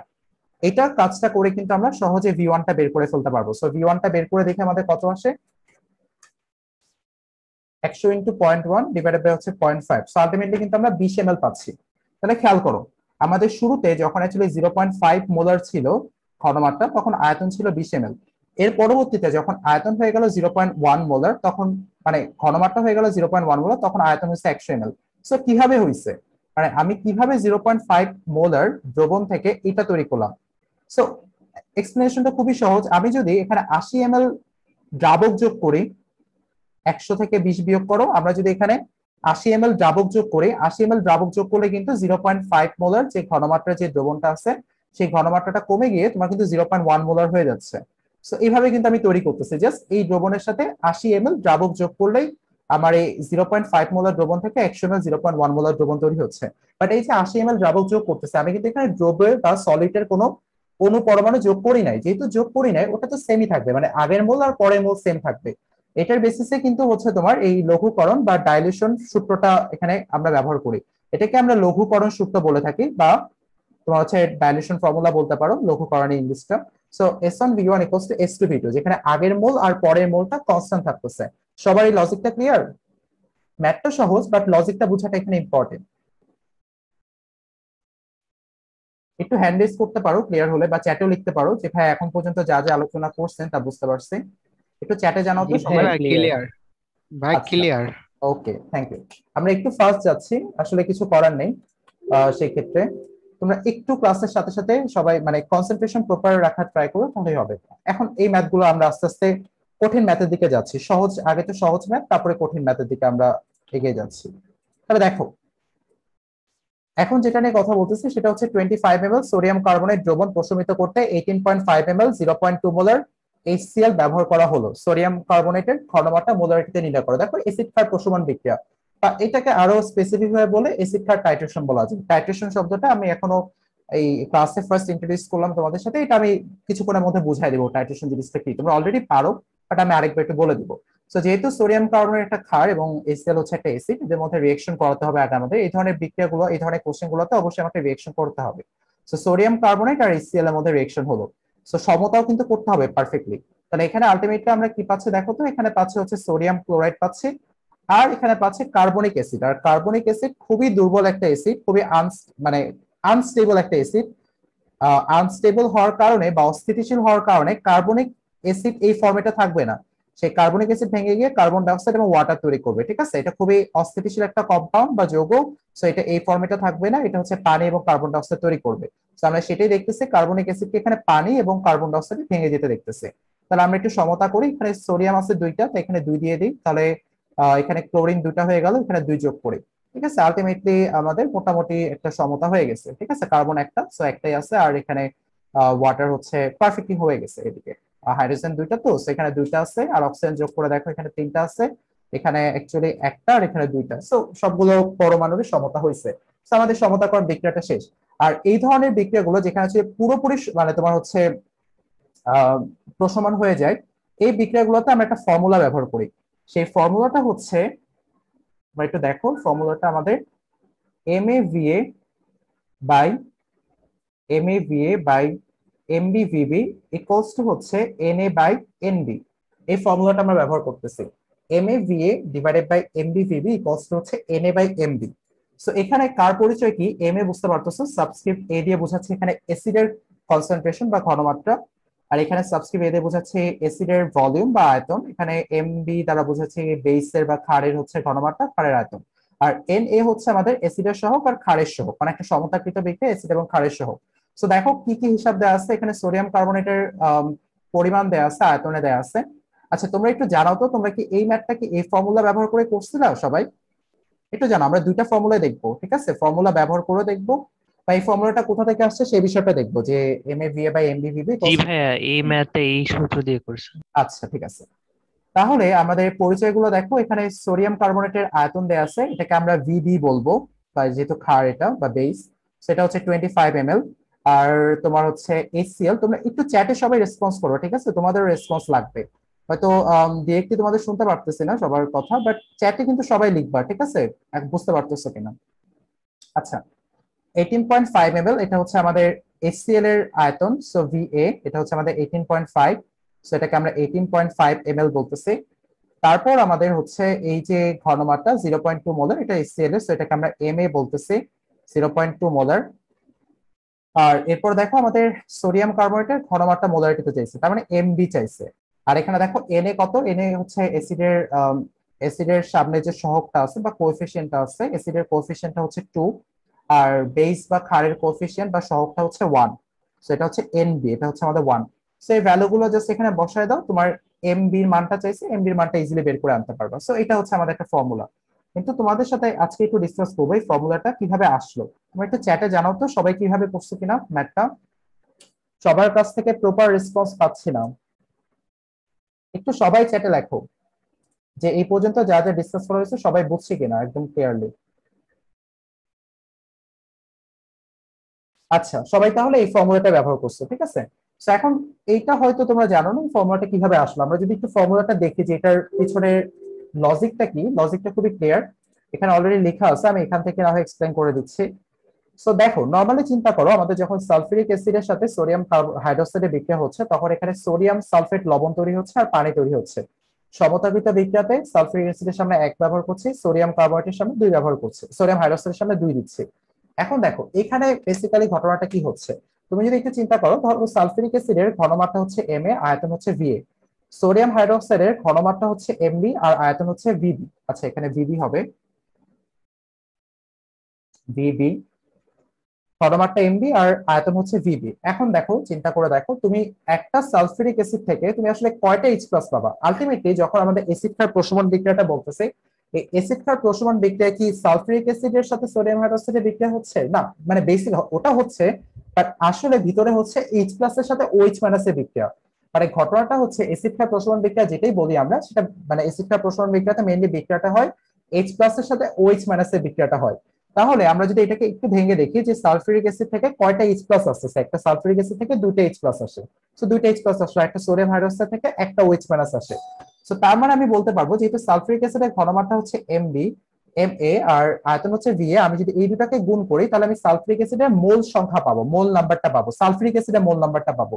আর আমি যেহেতু প্রশমন বলছি, এখন প্রশমন বিক্রিয়ার মেইন লজিকটা হচ্ছে নাম্বার অফ, মানে অ্যাকচুয়ালি যদি আমি এভাবে বলি, ধরো number of H plus equals to number of OH minus, এটা কিন্তু প্রশমন বিক্রিয়া বা এই ধরনের তোমার বিক্রিয়াগুলো, রিঅ্যাকশন গুলোর মেইন কন্ডিশন, যে number of H plus equals to number of OH minus হবে, তাহলে বিক্রিয়াটা প্রশমিত হয়েছে, পুরোপুরি নিউট্রালাইজ হয়েছে। আচ্ছা, এখন এই নাম্বার অফ এইচ প্লাস আমরা কিভাবে বের করবো? আমরা জানি যে একটা এইচ প্লাস থেকে, একটা সালফিউরিক অ্যাসিড থেকে 2টা এইচ প্লাস আসে। আমি যদি এখান থেকে সালফিউরিক অ্যাসিডের মোল সংখ্যা বের করি, সেই মোল সংখ্যাকে যদি আমি 2 দিয়ে গুণ করি তাহলে কিন্তু আমি এইচ প্লাস এর মোল সংখ্যা পাবো। তাহলে দেখো এই যে MeVa, এটা হচ্ছে সালফিউরিক অ্যাসিডের মোল সংখ্যা, এখানটা আমি 2 দিয়ে গুণ করতেছি, তাহলে আমি কি পেলাম? তাহলে আমি পেলাম হচ্ছে সালফিউরিক অ্যাসিডের, দেখো MeVa কে, এটা ছিল মোল, সালফিউরিক অ্যাসিডের 2 দিয়ে গুণ করে আমি এইচ প্লাস এর মোল সংখ্যা পেলাম। তাহলে আমরা আলটিমেটলি বাম পাশে আমাদের এইচ প্লাস এর মোল সংখ্যা হলো। ডান পাশে খেয়াল করো, MeVa হচ্ছে আমাদের, এই যে MeVa, MbVb, সরি, MbVb হচ্ছে আমাদের সোডিয়াম হাইড্রোক্সাইডের মোল সংখ্যা। আর আমরা জানি যে একটা সোডিয়াম হাইড্রোক্সাইড থেকে একটা OH মাইনাস আসে, তার মানে আমি যদি 1 দিয়ে গুণ করি এটা আলটিমেটলি OH মাইনাস এর মোল সংখ্যা, তাহলে number of H plus equals to number of OH minus হচ্ছে, ঠিক আছে? Number of H plus equals to number of OH minus হচ্ছে, তার মানে কিন্তু প্রশমন বিক্রিয়ার যে মেইন কন্ডিশন সেটাকে কিন্তু স্যাটিসফাই করলো। আর এই জায়গায় যদি এটাকে একটু রিঅর্গানাইজ করো, MaVb এর নিচে যদি MbVb আনো আর এখানে 1 এর নিচে 2 আনো, দেখো 1টা হচ্ছে আলটিমেটলি তোমার অ্যাসিডের সহগ আর 2টা হচ্ছে তোমার ক্ষারের সহগ বা বেসের সহগ। দেখো তো মিলে গেছে কিনা? তাহলে MaVa/MbVb ইকুয়ালস টু Na/Nb। এইভাবে আমাদের এই ফর্মুলাটা আসে, এবং এটা কিন্তু বেসিক্যালি আমাদের প্রশমন বিক্রিয়া বা নিউট্রালাইজেশন রিঅ্যাকশনের যে main condition number of H plus equals to number of OH minus হবে, সেই বিষয়টাকে ফুললি স্যাটিসফাই করতেছে। তোমাদের মেবি এখনই মিটিংটা এন্ড হয়ে যাবে, তোমরা কিন্তু সবাই আবার জয়েন করবা, ঠিক আছে? সেম লিংকে জয়েন করবা। সবাই কি এই ফর্মুলার যে প্রুফটা বা এটা কেন ব্যবহার করতে পারতেছি আমরা, এই বিষয়টা ক্লিয়ারলি বুঝতে পারছো কিনা একটু জানাও তো। মিটিংটা এন্ড হয়ে গেলে কিন্তু তোমরা আবার জয়েন করবা, ঠিক আছে? আমি নেক্সট ম্যাথে যাচ্ছি, যতক্ষণ দেখি আমাদের জুম অ্যালাউ করে, 40 মিনিট টাইম। দেখো, দেখো আমাদের এখন যে ম্যাথটা নিয়ে কথা বলবো সেটা হচ্ছে 10 ml সালফিউরিক অ্যাসিড দ্রবণ প্রশমিত করতে 11.3 ml 0.5 মোলার সোডিয়াম হাইড্রোক্সাইড দ্রবণ ব্যবহার করা হলো। সালফিউরিক অ্যাসিডের ঘনমাত্রা মোলারিটিতে নির্ণয় করো। দেখো ঘনমাত্রা দেয়া নেই, তার মানে পূর্ণ প্রশমন বিক্রিয়া এটা একটা। যেহেতু এটা একটা পূর্ণ প্রশমন বিক্রিয়া, এই বিক্রিয়াতে কিন্তু সহজেই আমরা MAVA by MBVB equals to NA by NB এই ফর্মুলাটা ব্যবহার করতে পারি। তো এখানে আমরা সেই ফর্মুলাটাই ব্যবহার করলাম। জাস্ট ডাটাগুলো দেখো, এখান থেকে সালফিউরিক অ্যাসিডের সেক্ষেত্রে আমরা এটাকে VA বলতেছি, অ্যাসিডের আয়তন বা ভলিউম। এক্ষেত্রে আমরা দেখো সোডিয়াম হাইড্রোক্সাইড বা বেস বা ক্ষারের হচ্ছে আয়তন 11.3 আর কনসেন্ট্রেশন বা ঘনমাত্রা হচ্ছে 0.5 ml। দেখো আমি কিন্তু বাংলা টার্মগুলোর সাথে ইংলিশ টার্মগুলো বলে দিচ্ছি। ইংলিশ টার্মগুলো কিন্তু তোমাদের জন্য সবার জন্য জানাটা অনেক গুরুত্বপূর্ণ। কারণটা হচ্ছে অ্যাকচুয়ালি যদি ইংলিশ টার্মটা তোমরা এখন থেকে না জানো, পরবর্তীতে যখন ইউনিভার্সিটিতে উঠবা তখন বেশ সাফার করতে হবে, ঠিক আছে? এই জন্য আমি তোমাদের প্রতি রিকোয়েস্ট, তোমরা যখন বইটা পড়বা তখন অবশ্যই বাংলা টার্মগুলো পাশাপাশি ইংলিশ টার্মগুলো জেনে নেবা। খুব একটা কষ্ট হবে না, জাস্ট ঘনমাত্রা, কনসেন্ট্রেশন, এসব মানে বেসিক ইংলিশ খুব একটা কষ্ট হবে না। বাট এগুলো যদি তুমি জাস্ট এখন থেকে একটু কনসিয়াস থাকো, তোমার কিন্তু ইউনিভার্সিটি লাইফটা অনেক স্মুথ স্টার্ট হবে, ঠিক আছে? তো এই বিষয়টা একটু কেয়ারফুল থেকো সবাই। আমি বাংলা টার্মগুলোর সাথে সাথে ইংলিশ টার্মগুলো এই কারণে বলে দিচ্ছি, যাতে তোমরা ইংলিশের গুরুত্বটা উপলব্ধি করতে পারো, যাতে ইংলিশ টার্মগুলো অ্যাটলিস্ট আমরা জানি যে ঘনমাত্রাকে কনসেন্ট্রেশন বলা হয়, ঠিক আছে? আচ্ছা, সো দেখো এটা একটা এসিড ক্ষার প্রশমন বিক্রিয়া। সো এসিড ক্ষার প্রশমন বিক্রিয়ার ক্ষেত্রে আমরা এই ফর্মুলা ডিরেক্ট ইউজ করে ফেলবো, কোনো সমস্যা নাই। এখানে জাস্ট এখানে ভ্যালুগুলো Na আর Nb, দেখো Na হচ্ছে 1 আর Nb হচ্ছে 2, এটা বসায় দিলাম আর M এর ভ্যালুটা বের করলাম। সেম ম্যাথ যেটা আমরা কিছুক্ষণ আগে দেখলাম। আসো আমরা এই ম্যাথটা করি। এই ম্যাথের ক্ষেত্রে আমাদের দেখো একটা কোশ্চেন, ভেজাল যুক্ত সোডিয়াম কার্বনেট। সো আমরা এখন এই ম্যাথটা সলভ করি।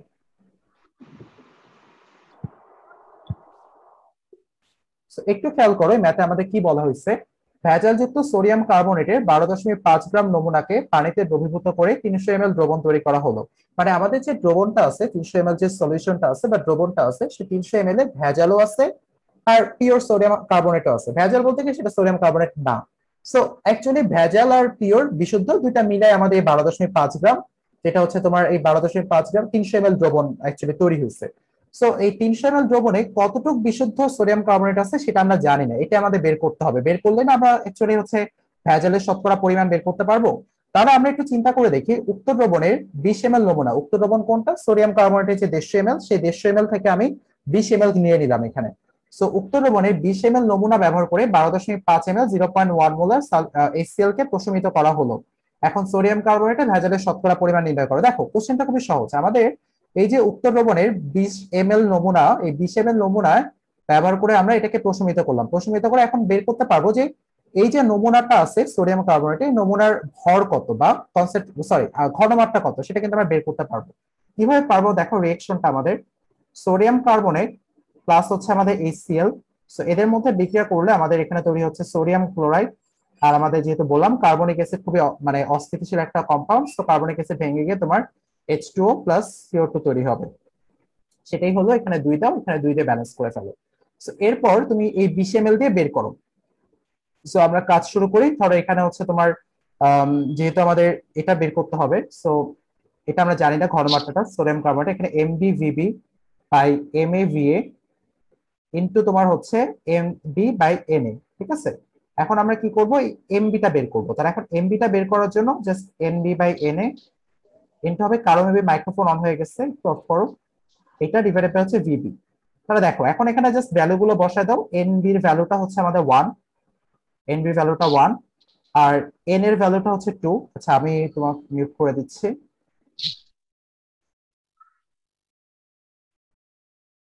দাঁড়াও একটা সেকেন্ড।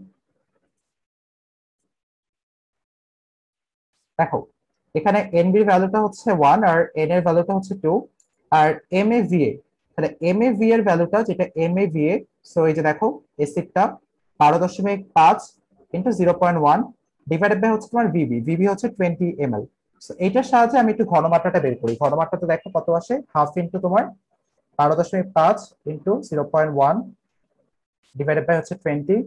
সো আস্তে আস্তে আমাদের ঘনমাত্রাটা 0.03125 মোলার এই ঘনমাত্রাটা আসলো। এখন এই ঘনমাত্রাটার সাহায্যে আমি বের করতে পারি অ্যাকচুয়ালি ফর্মুলার সাহায্যে যে এইখানে এই 300 ml দ্রবণে কত গ্রাম অ্যাকচুয়ালি সোডিয়াম কার্বনেট আছে, যে W equals to CMV by 1000 কিছুক্ষণ আগে দেখলাম আমরা, যেখানে C হচ্ছে আমাদের এই ঘনমাত্রাটা 0.03125, M হচ্ছে আমাদের দেয়া আছে, এম কত দেয়া আছে দেখো, এই যে এটাই হচ্ছে এম, সরি সি এটাই, আর এম হচ্ছে আমাদের আণবিক ভর, সো সোডিয়াম কার্বনেট 106। তারপর আমাদের ভি কত দেয়া আছে, ভি হচ্ছে 300 ml, 300 ml এ বের করতে চাচ্ছি আমরা, ডিভাইডেড বাই হচ্ছে 1000। আচ্ছা, কারো মাইক্রোফোন অন হয়ে আছে,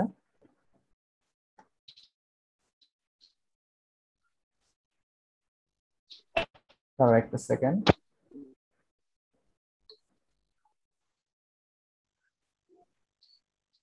কেন জানি আনমিউট করা। হ্যাঁ ভাই, তুমি কিছু বলবা? এখানে তোমার আইডি নাম দেয়া আইটেল 826, তুমি শুনতে পারতেছো? একটু আনমিউট করো। দাঁড়াও এখানে, আচ্ছা এখন মেবি ঠিক আছে। ওকে, তাহলে দেখো আমি হচ্ছে এখানে সি এর মানটা বসালাম, এম এর মানটা বসালাম, ভি এর মানটা বসালাম, ডিভাইডেড বাই 1000। এখন এই ফর্মুলা দিয়ে তো আর ভেজাল আসবে না, সো এটা তো আমাকে পিওরটাই দিবে। সো এটা ক্যালকুলেটরে বসে দিই, অ্যান্সার ইনটু 0.6 ইনটু হচ্ছে 300 ডিভাইডেড বাই হচ্ছে আমাদের 1000। সো দেখো আমাদের অ্যান্সারটা আসতেছে, এখানে ডাব্লিউ আসতেছে 0.99375 গ্রাম। তার মানে এটা হচ্ছে আমাদের বিশুদ্ধ সোডিয়াম কার্বনেট, ঠিক আছে? এটা হচ্ছে আমাদের বিশুদ্ধ সোডিয়াম কার্বনেট। তাহলে এই বিশুদ্ধ সোডিয়াম কার্বনেট যে আমরা পেলাম, এখন যদি আমরা কাজটা শুরু করি, আমাদের ভেজালের শতকরা পরিমাণ চাইছে। তাহলে শতকরা পরিমাণের আমাদের যে হিসাবটা, সেখানে নিচে থাকে অলওয়েজ টোটাল যে পরিমাণটা, এখানে ভেজাল যুক্ত এই যে টোটাল পরিমাণটা হচ্ছে 12.5, টোটালটা উপরে থাকবে ভেজাল, এটা তো বিশুদ্ধ। তার মানে টোটালটা থেকে যদি আমি ভেজালটা বিয়োগ করি, মানে টোটালটা থেকে বিশুদ্ধটা বিয়োগ করি, তাহলে ভেজাল পাবো উপরে। তাহলে উপরে ভেজাল, নিচে হচ্ছে টোটাল, ঠিক আছে, ইন্টু 100। এটাই তো আমাদের ভেজালের শতকরা পরিমাণ। তাহলে উপরে আমরা পাচ্ছি যে, উপরে দেখো এটা হচ্ছে 12.5, এই 12.5 হচ্ছে টোটাল নমুনা। টোটাল নমুনা থেকে যদি আমি বিশুদ্ধ পরিমাণটা বাদ দিই, তাহলে ভেজালটা আসবে শুধু, অনেক বেশি ভেজাল। আর নিচে হচ্ছে আমাদের টোটালটা। সো আলটিমেটলি আমি ক্যালকুলেট করলে আমাদের দেখবা যে অনেক বেশি ভেজাল অ্যাকচুয়ালি এখানে, ঠিক আছে, হতে পারে। এই ম্যাথটা বুঝছি সবাই, কিভাবে আমরা ভেজালের শতকরা পরিমাণটা বের করলাম? এই ডাব্লু দিয়ে কিন্তু আর মানে তোমার বিশুদ্ধটাই আসবে, কারণ ডাব্লু যে ফর্মুলাটা, এখানে অবশ্যই আমাদের বিশুদ্ধটাই আসবে হিসাবে। তাহলে একটু জানাও তো সবাই চ্যাটে যে ক্লিয়ার, বুঝতে পারছে কিনা এই ম্যাথটা।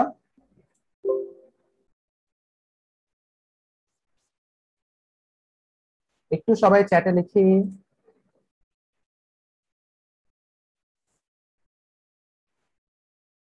আচ্ছা, তাহলে আমরা যদি পরের ম্যাথটা দেখি, দেখো পরের ম্যাথটা একই রকম, এই জন্য আমি এটা করাচ্ছি না, এখানে করা আছে অলরেডি, সো তোমরা এখান থেকে স্ক্রিনশট নিয়ে নিতে পারো। এবার খেয়াল করো, আগের ম্যাথটা আর এই ম্যাথটার মধ্যে ভাষাগত একটা জাস্ট চেঞ্জ আছে, ঠিক আছে, একটা ভাষাগত চেঞ্জ আছে। তো এই ম্যাথে তোমাকে ভেজাল যুক্ত সোডিয়াম কার্বনেটের 12.5 গ্রাম নমুনা বলছে। এবার এই ম্যাথে বলছে কি 1.65 গ্রাম ভেজালি, মানে এটা 1.65 গ্রাম, এটা পুরাটাই ভেজাল, এখানে কোনো বিশুদ্ধ কিছু নাই। আর এই ভেজাল যুক্ত সোডিয়াম কার্বনেটের নমুনাকে ব্যবহার করে তুমি অ্যাকচুয়ালি 150 ml দ্রবণ তৈরি করলা। তার মানে তুমি আগের ম্যাথটার মতো এই যে দ্রবণের 10 ml দিয়ে তুমি অ্যাকচুয়ালি ঘনমাত্রাটা বের করলা। এই যে দেখো ঘনমাত্রাটা আসলে এখান থেকে, সো এই যে ঘনমাত্রাটা বের করলাম, সেই ঘনমাত্রাটার যে সিটা, সেই সিটা এখানে বসায় দিলাম।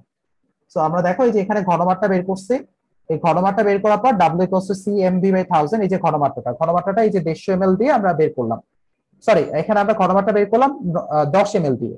সো 10 ml দিয়ে যে ঘনমাত্রাটা আসলো, এই ঘনমাত্রার সাহায্যেই তো আমি 150 ml এ মানে ভরটা বের করব। সো এখানে সি এম ভি বাই 1000, ওই ঘনমাত্রাটা বসায় দিয়ে 150 ml আমি ভরটা বের করলাম। এই ভরটা কি বলতো ভাইয়া? এই ভরটা হচ্ছে বিশুদ্ধ ভর, যেটা ফর্মুলা দিয়ে আসছে। আর ভেজাল হচ্ছে, ভেজালের পরিমাণটা হচ্ছে এখানে 1.65 গ্রাম, এটা হচ্ছে পুরোটাই ভেজাল, 1.65 গ্রাম এখানে পুরোটাই ভেজাল। তো এই যে 1.65 গ্রাম পুরোটা ভেজাল এখানে আছে, এই পুরোটা ভেজাল, তাহলে হচ্ছে নিচে হবে অলওয়েজ টোটালটা, তাহলে বিশুদ্ধ প্লাস ভেজাল, এটা হচ্ছে টোটাল, আর উপরে হবে বিশুদ্ধ, কারণ আমাদের নমুনায় বিশুদ্ধতা শতকরা পরিমাণ জানতে চাইছে। তার মানে উপরে বসবে বিশুদ্ধ পরিমাণটা, নিচে বসবে পুরো মানে বিশুদ্ধ প্লাস ভেজাল, মানে টোটাল পরিমাণটা।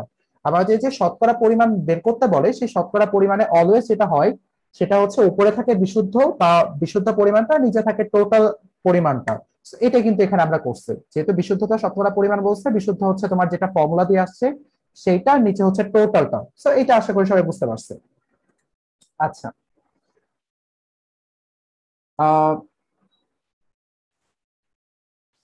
ঠিক আছে, তোমাদের যদি কোনো কোশ্চেন থাকে এই মুহূর্তে, তোমরা যদি বলতে চাও এখন হ্যান্ড রেজ করে বলতে পারো। আর কোশ্চেন না থাকলে আমরা আমাদের পরবর্তী টাইপে চলে যাই ম্যাথে। সো এই ধরনের প্রশমন বিক্রিয়ার পার্ট গুলো আশা করি তোমাদের ক্লিয়ার, যে নিউট্রালাইজেশন রিঅ্যাকশন গুলো কিভাবে হচ্ছে। সো আমরা এখন মিশ্রণের প্রকৃতি বের করা শিখবো, দুইটা ভাবে বের করা শিখবো, যে দুইটার মধ্যে তোমাদের যেটা ভালো লাগে তোমরা সেটা অ্যাপ্লাই করো, ঠিক আছে? আচ্ছা, সো আশা করি স্ক্রিনশট নেওয়া শেষ, তোমাদের এই পর্যন্ত যা যা পড়াইছি তোমরা আশা করি নোটও করতেছো সাথে। ঠিক আছে, আমরা আমাদের নেক্সট সেগমেন্টে চলে যাই, যেখানে আমরা অ্যাকচুয়ালি মিশ্রণের প্রকৃতি নিয়ে কথা বলবো। সো দেখো এখানে আমি এটা টোটালি ইরেজ করে দিচ্ছি, আমাদের এটা আমাদের দরকার নেই। তো তোমরা এই ধরনের ম্যাথ গুলো অলরেডি করে আসছো, আমি তোমাদের দুইটা প্রসেসে দেখাচ্ছি। একদম বেসিকটা যাতে তোমাদের ক্লিয়ার হয়েছে, এই ক্লাসগুলোর উদ্দেশ্যই হচ্ছে তোমাদের যাতে বেসিকে কোনো প্রবলেম না থাকে, ঠিক আছে? এই জিনিসগুলো যাতে যে এমনি স্যাররা করাইছেন দেখে আমি এমনি করতেছি বাট বুঝি না ভিতরে কি হচ্ছে, ওরকম যাতে না হয়, প্রপার যাতে ফিলটা পাও যে হচ্ছে তুমি টোটালি নিজের মতো করতেছো বাট থিওরিটিক্যালি পুরো কারেক্ট কনসেপ্টটা। তো আমরা দেখি যে মিশ্রণের প্রকৃতি কিভাবে বের করতে পারতেছে। দেখো, সো অ্যাকচুয়ালি কোন একটা বিক্রিয়া প্রশমন হওয়ার শর্ত হচ্ছে number of H plus equals to number of OH minus হবে, এটা হচ্ছে একটা বিক্রিয়া প্রশমন হওয়ার প্রধান শর্ত। কিন্তু আমার যদি number of H plus number of OH minus এর থেকে কম হয়ে যায়, তাহলে বিক্রিয়াটার প্রকৃতি কি হবে? ক্ষারীয় প্রকৃতি হবে। আর যদি number of H plus number of OH minus থেকে বেশি হয়ে যায়, তাহলে বিক্রিয়াটার প্রকৃতি হবে অম্লীয় বা অ্যাসিডিক নেচার হবে বিক্রিয়াটার। সো আমরা যেটা বলতে চাচ্ছি, সো কোন একটা বিক্রিয়া প্রশমন হয়, ধরো আমি তোমাকে বললাম যে এখানে একটা সলিউশনে ধরো 3টা এইচ প্লাস আছে আর 4টা ওএইচ মাইনাস আছে, 4টা ওএইচ মাইনাস আছে। সেই যে 3টা এইচ প্লাস আর 4টা ওএইচ মাইনাস, এই 3টা এইচ প্লাস 3টা ওএইচ মাইনাস কে খেয়ে ফেললো, আর একটা ওএইচ মাইনাস এক্সট্রা থাকলো। এই যে একটা ওএইচ মাইনাস এক্সট্রা থাকলো, এটা কিন্তু এই নেচার, এই মিশ্রণের যে প্রকৃতিটা সেটা কিন্তু ক্ষারীয় বানায় ফেললো।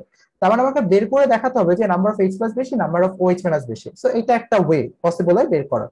আরেকটা ভাবে আমরা কাজটা করতে পারি, দেখো আমরা একটা ইকুইভ্যালেন্ট রিঅ্যাকশন নিতে পারি। এটা ধরো ইকুইভ্যালেন্ট রিঅ্যাকশন কি, মানে একটা রিঅ্যাকশন তুমি যেভাবেই এটাকে অর্গানাইজ করো, আফটার অল মোলটা যাতে কোনোভাবে চেঞ্জ না হয় সে বিষয়ে তোমাকে খেয়াল রাখতে হবে। সো ইকুইভ্যালেন্ট রিঅ্যাকশন বলতে আমি যেটা বলতে চাচ্ছি তোমাদের, ধরো এই রিঅ্যাকশনটা আমরা যদি দেখি সালফিউরিক অ্যাসিডের সাথে, আমাদের যে সালফিউরিক অ্যাসিড, এই সালফিউরিক অ্যাসিডের সাথে আমাদের যখন হচ্ছে সোডিয়াম হাইড্রোক্সাইডের বিক্রিয়া হচ্ছে, তাহলে এই সালফিউরিক অ্যাসিড আর সোডিয়াম হাইড্রোক্সাইড কি করতেছে দেখো, আমাদের এখানে সোডিয়াম সালফেট তৈরি হচ্ছে, সোডিয়াম সালফেট প্লাস হচ্ছে আমাদের ওয়াটার তৈরি হচ্ছে, পানি তৈরি হচ্ছে। সো এখানে দেখো আলটিমেটলি আমাদের সোডিয়াম দুইটা আছে, তো 2 দিয়ে দাও। আর এখানে হচ্ছে অ্যাকচুয়ালি হ্যাঁ এখানেও 2 আসে। আচ্ছা, তো সমতা হয়ে গেল, এটা 2 ম্যাটার করেন। এখন খেয়াল করো আমাদের কি হচ্ছে, এখান থেকে রিঅ্যাকশন থেকে আমি বলতে পারি যে একটা H2SO4 অ্যাকচুয়ালি বিক্রিয়া করে দুইটা NaOH এর সাথে, মানে 1:2 রেশিওতে রিঅ্যাকশনটা হচ্ছে। 1:2 মানে একটা H2SO4 একটা সালফিউরিক অ্যাসিড বিক্রিয়া করবে অলওয়েজ দুইটা সোডিয়াম হাইড্রোক্সাইডের সাথে, রিঅ্যাকশনটা অলওয়েজ 1:2 রেশিওতে রিঅ্যাকশনটা হচ্ছে, ঠিক আছে? অলওয়েজ 1:2 রেশিওতে রিঅ্যাকশন হচ্ছে। তাহলে খেয়াল করো ভাইয়া, আমাদের আমরা যেটাই বলি অ্যাকচুয়ালি, ধরো আমি তোমাদের এই জিনিসটা এভাবে একটু সর্ট আউট করে দিচ্ছি। দেখো এই যে 40 ml 0.2 মোলার সালফিউরিক অ্যাসিড আছে, আর আমাদের এই যে 50 ml 0.2 মোলার সোডিয়াম হাইড্রোক্সাইড আছে, আমাদের যেহেতু ঘনমাত্রাটা সেম, ঘনমাত্রাটা দুইটারই হচ্ছে 0.2 মোলার, 0.2 মোলার, সেই ক্ষেত্রে আমরা কম্পেয়ারটা আয়তনের রেসপেক্টে করতে পারি, এতে কোনো সমস্যা হয় না। আলটিমেটলি দেখবে যে মূল সংখ্যার কোনো চেঞ্জই হচ্ছে না, আমরা আয়তনের রেসপেক্টে কম্পেয়ারটা করতে পারি, যেহেতু ঘনমাত্রাটা সেম। ঘনমাত্রা সেম হলে শুধু এই কাজটা করতে পারবো। আর যদি ঘনমাত্রা সেম না হয় তাহলে সেম বানায় নিব, কেমনে বানাবো সেটা দেখাচ্ছি। সো দেখো আমি কিভাবে কম্পেয়ারটা করতেছি, তোমরা এইচএসসি লেভেলে তোমরা দুইভাবেই করে আসছো, ঠিক আছে? সো আমি দুইটাই তোমাদের দেখাচ্ছি, যেটা ভালো লাগে সেটা কাজ করো, বাট আফটার অল ফান্ডামেন্টাল বেসিকটা শিখে নাও। তাহলে দেখো 1:2 রেশিওতে রিঅ্যাকশনটা হচ্ছে, তার মানে আমি বলতে পারি ভাইয়া এই যে 0.2 মোলার সালফিউরিক অ্যাসিড আসলে বিক্রিয়া করবে এটার দ্বিগুণ, কারণ 1:2 রেশিওতে রিঅ্যাকশন হচ্ছে। তার মানে 40 ml সালফিউরিক অ্যাসিড বিক্রিয়া করবে আসলে 80 ml সোডিয়াম হাইড্রোক্সাইডের সাথে, কারণ 1:2 রেশিও, তার মানে 40 ml করবে বিক্রিয়া 80 ml এর সাথে। 80 ml কিন্তু ভাই এখানে সোডিয়াম হাইড্রোক্সাইড নাই, তার মানে এখানে তোমার বোঝা যাচ্ছে যে এটা হবে না, মানে পুরো 40 ml অ্যাকচুয়ালি কনজিউম হচ্ছে না বা শেষ হয়ে যাচ্ছে না। সালফিউরিক অ্যাসিড আসলে এখানে লিমিটিং না, কারণ 40 ml বিক্রিয়া করতেছে 80 ml এর সাথে, 1:2 রেশিওতে রিঅ্যাকশনটা হচ্ছে, 40 যাচ্ছে 80 এর সাথে, 40 80 40 80 1:2 রেশিওতে হচ্ছে। 80 তো নাই সোডিয়াম হাইড্রোক্সাইড, তার মানে তুমি রিঅ্যাকশনটাকে জাস্ট এভাবে উল্টায় দাও, দুইটা সোডিয়াম হাইড্রোক্সাইড করে হচ্ছে একটার সাথে। এখানে এইভাবে দেখো দুইটা সোডিয়াম হাইড্রোক্সাইড বিক্রিয়া করবে তোমার একটা সালফিউরিক অ্যাসিডের সাথে, তার মানে একটা সোডিয়াম হাইড্রোক্সাইড বিক্রিয়া করবে হাফটা সালফিউরিক অ্যাসিডের সাথে। তার মানে 50 ml, এটাকে আমরা এইভাবে দিতে পারি, কোনো সমস্যা নেই। কেন সমস্যা নেই আমি এক্সপ্লেন করতেছি। 50 তারে করবে হচ্ছে 25 ml এর সাথে, একটা সোডিয়াম হাইড্রোক্সাইড যদি তার হাফটা সালফিউরিকের সাথে করে, তাহলে 50 ml করবে হচ্ছে 25 ml এর সাথে, অর্ধেকটার সাথে করবে। সো আফটার অল আমরা দেখতে পাচ্ছি এখানে লিমিটিংটা হচ্ছে আমাদের লিমিটিং রিএজেন্ট কারা, লিমিটিং হচ্ছে যারা শেষ হয়ে যায় বিক্রিয়া থেকে। তার মানে এখানে সোডিয়াম হাইড্রোক্সাইড বেসিক্যালি আমাদের লিমিটিং হিসেবে কাজ করতেছে। সো দেখো সোডিয়াম হাইড্রোক্সাইড কিভাবে লিমিটিং হিসেবে কাজ করতেছে, তাহলে 50 ml 0.2 মোলার সোডিয়াম হাইড্রোক্সাইড প্রশমিত করে এটার অর্ধেকের সাথে, তার মানে 20 ml 0.2 মোলার সালফিউরিক অ্যাসিডকে প্রশমিত করে। 50 ml 0.2 molar sodium hydroxide actually প্রশমিত করে 25 ml 0.2 মোলার সালফিউরিক অ্যাসিড। যদি এটাকে প্রশমিত করে তাহলে 25 ml 0.2 মোলার সালফিউরিক অ্যাসিড বিক্রিয়া পাত্র থেকে চলে গেল, ভ্যানিশ হয়ে গেল। তার মানে কতটুকু থাকলো অ্যাকচুয়ালি দেখো তো, 40 ml মাইনাস 25 ml, তার মানে সালফিউরিক অ্যাসিড উপস্থিত কিন্তু ভাই 15 ml সালফিউরিক অ্যাসিড। তার মানে মিশ্রণের প্রকৃতিটা কি হলো বলতো, অ্যাসিডিক হলো বা অম্লীয় হলো। তোমরা কারা এই পদ্ধতিতে সলভ করছে ম্যাথটা একটু জানাও তো, কমেন্ট মানে চ্যাট বক্সে জানাও তো কারা এইভাবে করছো। তারা অ্যাকচুয়ালি মাইক্রোফোন আনমিউট করে বলতে পারো।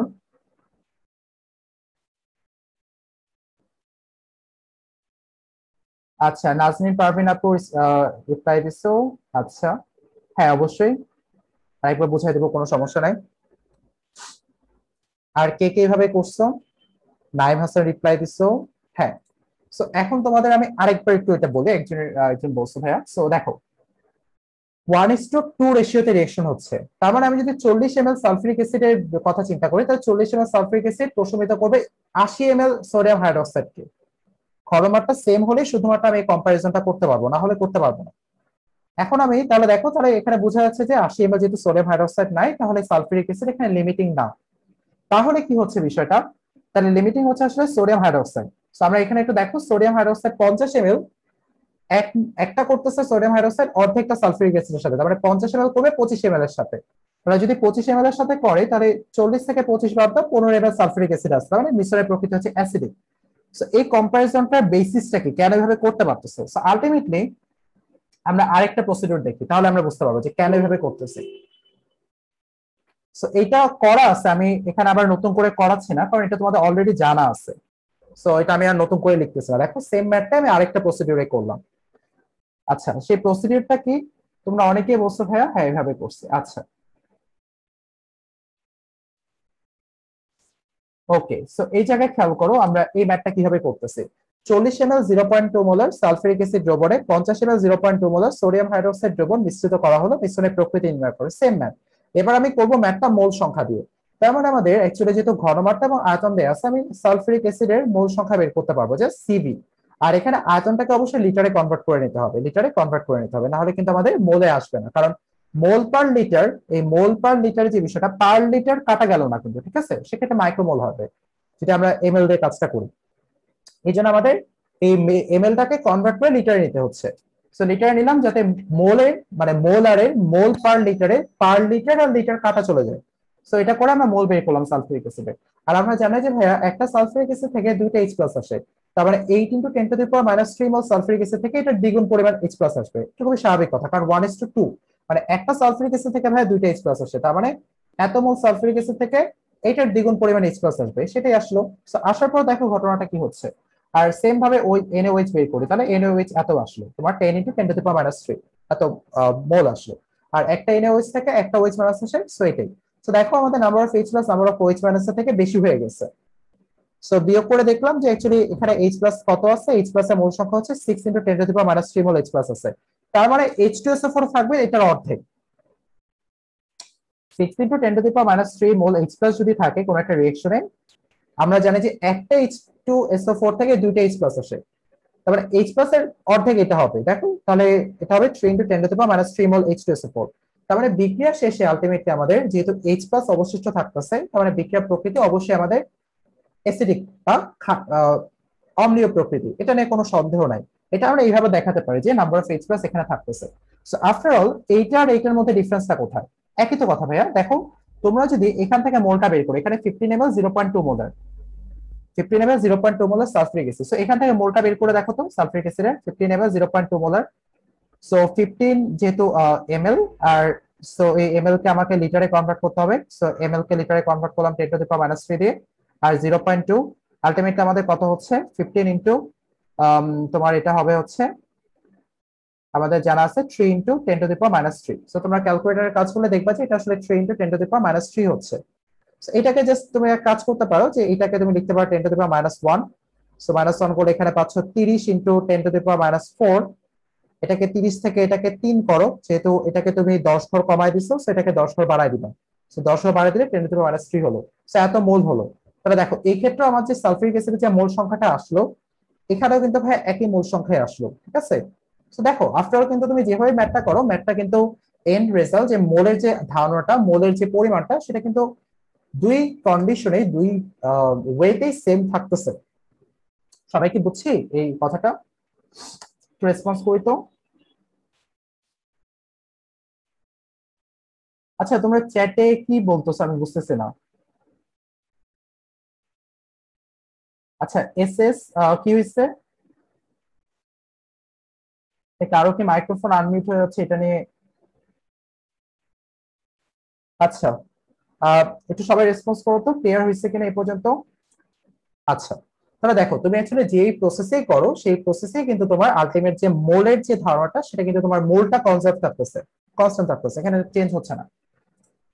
দেখো আর এই যে আয়তনটাকে মানে ঘনমাত্রাটাকে সেম রেখে তুমি যে এদের মধ্যে কম্পেয়ার করতেছো, এদের মধ্যে কম্পারিজনে তুমি আসলে দেখো না মোলের মধ্যে কম্পারিজন হয়ে যাচ্ছে, মানে রেশিওটা কিন্তু মোলের মধ্যে কাজটা হচ্ছে। এটা তুমি একটু যদি বাসায় চিন্তা করো নিজেরাই অ্যান্সার পেয়ে যাবে। তারপর আমরা এই ম্যাথটা দেখি, অনেক ইজিবিজি লাগতেছে, আমি না হয় এটা রিমুভ করে দিচ্ছি। ওকে, সো এই পার্টটা দেখি আমরা।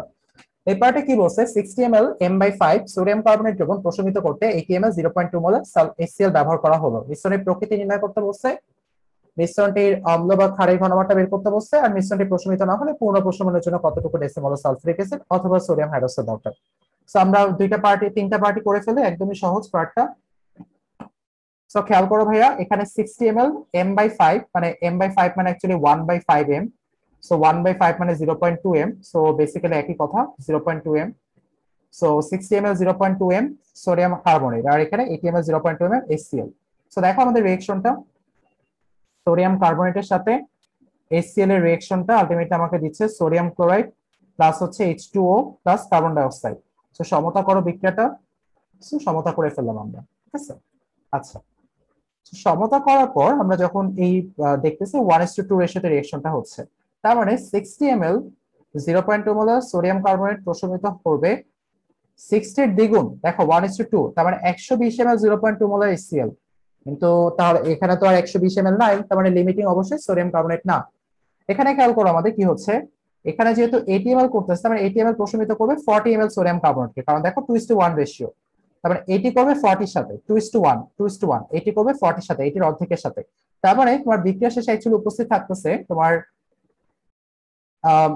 40, যেহেতু 80 করতেছে 40 এর সাথে, তার মানে 60 - 40 ml 0.2 মোলার সোডিয়াম কার্বনেট অবশিষ্ট থাকতেছে। এটাই কিন্তু বিষয়টা হলো 60 - 40 ml 0.2 মোলার সোডিয়াম কার্বনেট বিক্রিয়াতে উপস্থিত থাকতেছে। তার মানে মিশ্রণের প্রকৃতিটা অবশ্যই তোমার ক্ষারীয় প্রকৃতি, সোডিয়াম কার্বনেট। সো ক্ষারীয় প্রকৃতি হবে। এটাই আমরা দেখলাম, মিশ্রণের প্রকৃতি সোডিয়াম কার্বনেট হচ্ছে ক্ষারীয় প্রকৃতি। এই যে 20 ml 0.2 মোলার সোডিয়াম কার্বনেট, তাহলে এটাই হলো আমাদের 20 ml 0.2 মোলার সোডিয়াম কার্বনেট, মিশ্রণের প্রকৃতিটা হচ্ছে ক্ষারীয়, বলে ফেললাম। তারপরে খ নাম্বার কোশ্চেনটা আসছে। খ নাম্বার কোশ্চেনটা বলছে মিশ্রণের অম্ল বা ক্ষারের ঘনমাত্রা বের করো। যেহেতু মানে ক্ষার উপস্থিত, সো তুমি দেখো ভাইয়া, যখন মিশ্রণে মানে তোমার প্রশমিত হওয়ার পর এখানে এইটা যে কথা, যেহেতু মোল নাম্বারের রেসপেক্ট থেকে চিন্তা করতে হয়, আর যেহেতু টোটাল আয়তনটা কত হয়ে গেছে দেখো তো, 60 + 80 টোটাল আয়তন হয়ে গেছে 120। তাহলে 120 এর ক্ষেত্রে আমাদের মানে তোমার হচ্ছে ঘনমাত্রাটা যদি এটা হয়, সেক্ষেত্রে আমরা সি কষ্ট হবে 0 × 0.2 × 20 ডিভাইডেড বাই 140। তারপর এটা হচ্ছে মিশ্রণের প্রকৃতি, কারণ মিশ্রণের ঘনমাত্রাটা কিন্তু কমে যাবে সেই রেসপেক্টে। কিন্তু এখন আমি যে ঘনমাত্রাটা পাবো, সেই ঘনমাত্রা দিয়ে 140 ml সলিউশন যে কথা, আর 20 ml দিয়ে 0.2 মোলার সলিউশন একই কথা, কারণ মোল সংখ্যা দুই ক্ষেত্রেই সমান থাকতেছে। সো এটা আলটিমেটলি কোনো প্রবলেম না। সো এইভাবে কিন্তু আমরা সলভ করতে পারবো। আচ্ছা তোমাদের একজন কোশ্চেন করছো রাব্বি সম্ভবত। আচ্ছা ভাইয়া তুল্য সংখ্যার বিষয়টা আমি এখনো কথা বলি নাই, তুল্য সংখ্যার আমি কথা বলতেছি কিছুক্ষণের মধ্যে। আচ্ছা তাহলে আলটিমেটলি এইভাবে আমি মিশ্রণের ঘনমাত্রাটা বের করতে পারবো, ওভারঅল যে ঘনমাত্রাটা, কারণ 140 ml হয়ে গেছে। সো 140 ml যেহেতু হয়েছে, সো হচ্ছে এটা ডিভাইডেড বাই 140 দিয়ে আমরা হচ্ছে সলভ করতে পারবো। 0.2 × 20 ডিভাইডেড বাই হচ্ছে 140। সো আমরা পাচ্ছি হচ্ছে 0.02578 মোলার, এটা পাচ্ছি আমরা ক্ষয়ের অ্যান্সার। আর যেহেতু ভাই এটা তোমার ঘনমাত্রা আসলে মিশ্রণের ঘনমাত্রা, সো 140 এই ঘনমাত্রা দিয়ে যদি তুমি এটা সলভ করো তাহলে যে অ্যান্সার পাবা 20 ml 0.2 মোলার দিয়ে সলভ করলে একই অ্যান্সার পাবা ভাই, কারণ দুই ক্ষেত্রে আলটিমেটলি যে মোল সংখ্যাটা সেই মোল সংখ্যাটা সেম আছে। ঠিক আছে, তাহলে এখন সেকেন্ড ম্যাথটা করার ক্ষেত্রে আমরা সেকেন্ড ম্যাথটা গ নাম্বারটা আমি এই স্লাইডে দেখাই দিচ্ছি, একটু কনজেস্টেড হয়ে যাচ্ছে বাট বুঝতে পারবো তোমরা। আলটিমেটলি আমরা হচ্ছে সোডিয়াম কার্বনেটের ক্ষেত্রে এমবি পাচ্ছি হচ্ছে 0.2 মোলার, আর এখানে ভিবি পাচ্ছি হচ্ছে আমরা 20 ml। আর এই ক্ষেত্রে খেয়াল করো ভাইয়া, আর এখানে দেখো তোমার ভিএ হচ্ছে তোমার, সরি ভিএ, এই যে এখন একটু খেয়াল করো, ভিএ তোমার চাইছে, ঠিক আছে, ভিএ তোমার চাইছে।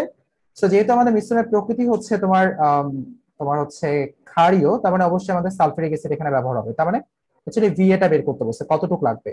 আর ডেসিমোলার যেহেতু বলছে, এম এ দেওয়া আছে হচ্ছে 0.1 মোলার। সো এই যে M A VA by M B VB equals to N A by M B formula ব্যবহার করে মান বসাই দিয়ে তুমি বের করতে পারবে। রিঅ্যাকশনটা দেখাবো সোডিয়াম কার্বনেট আর সালফিউরিক অ্যাসিডের মধ্যে, তুমি ইজিলি রিঅ্যাকশনটা দিয়ে সলভ করতে পারবে। সবাই কি বুঝছি এই পার্টটা? একটু রেসপন্স করি তো।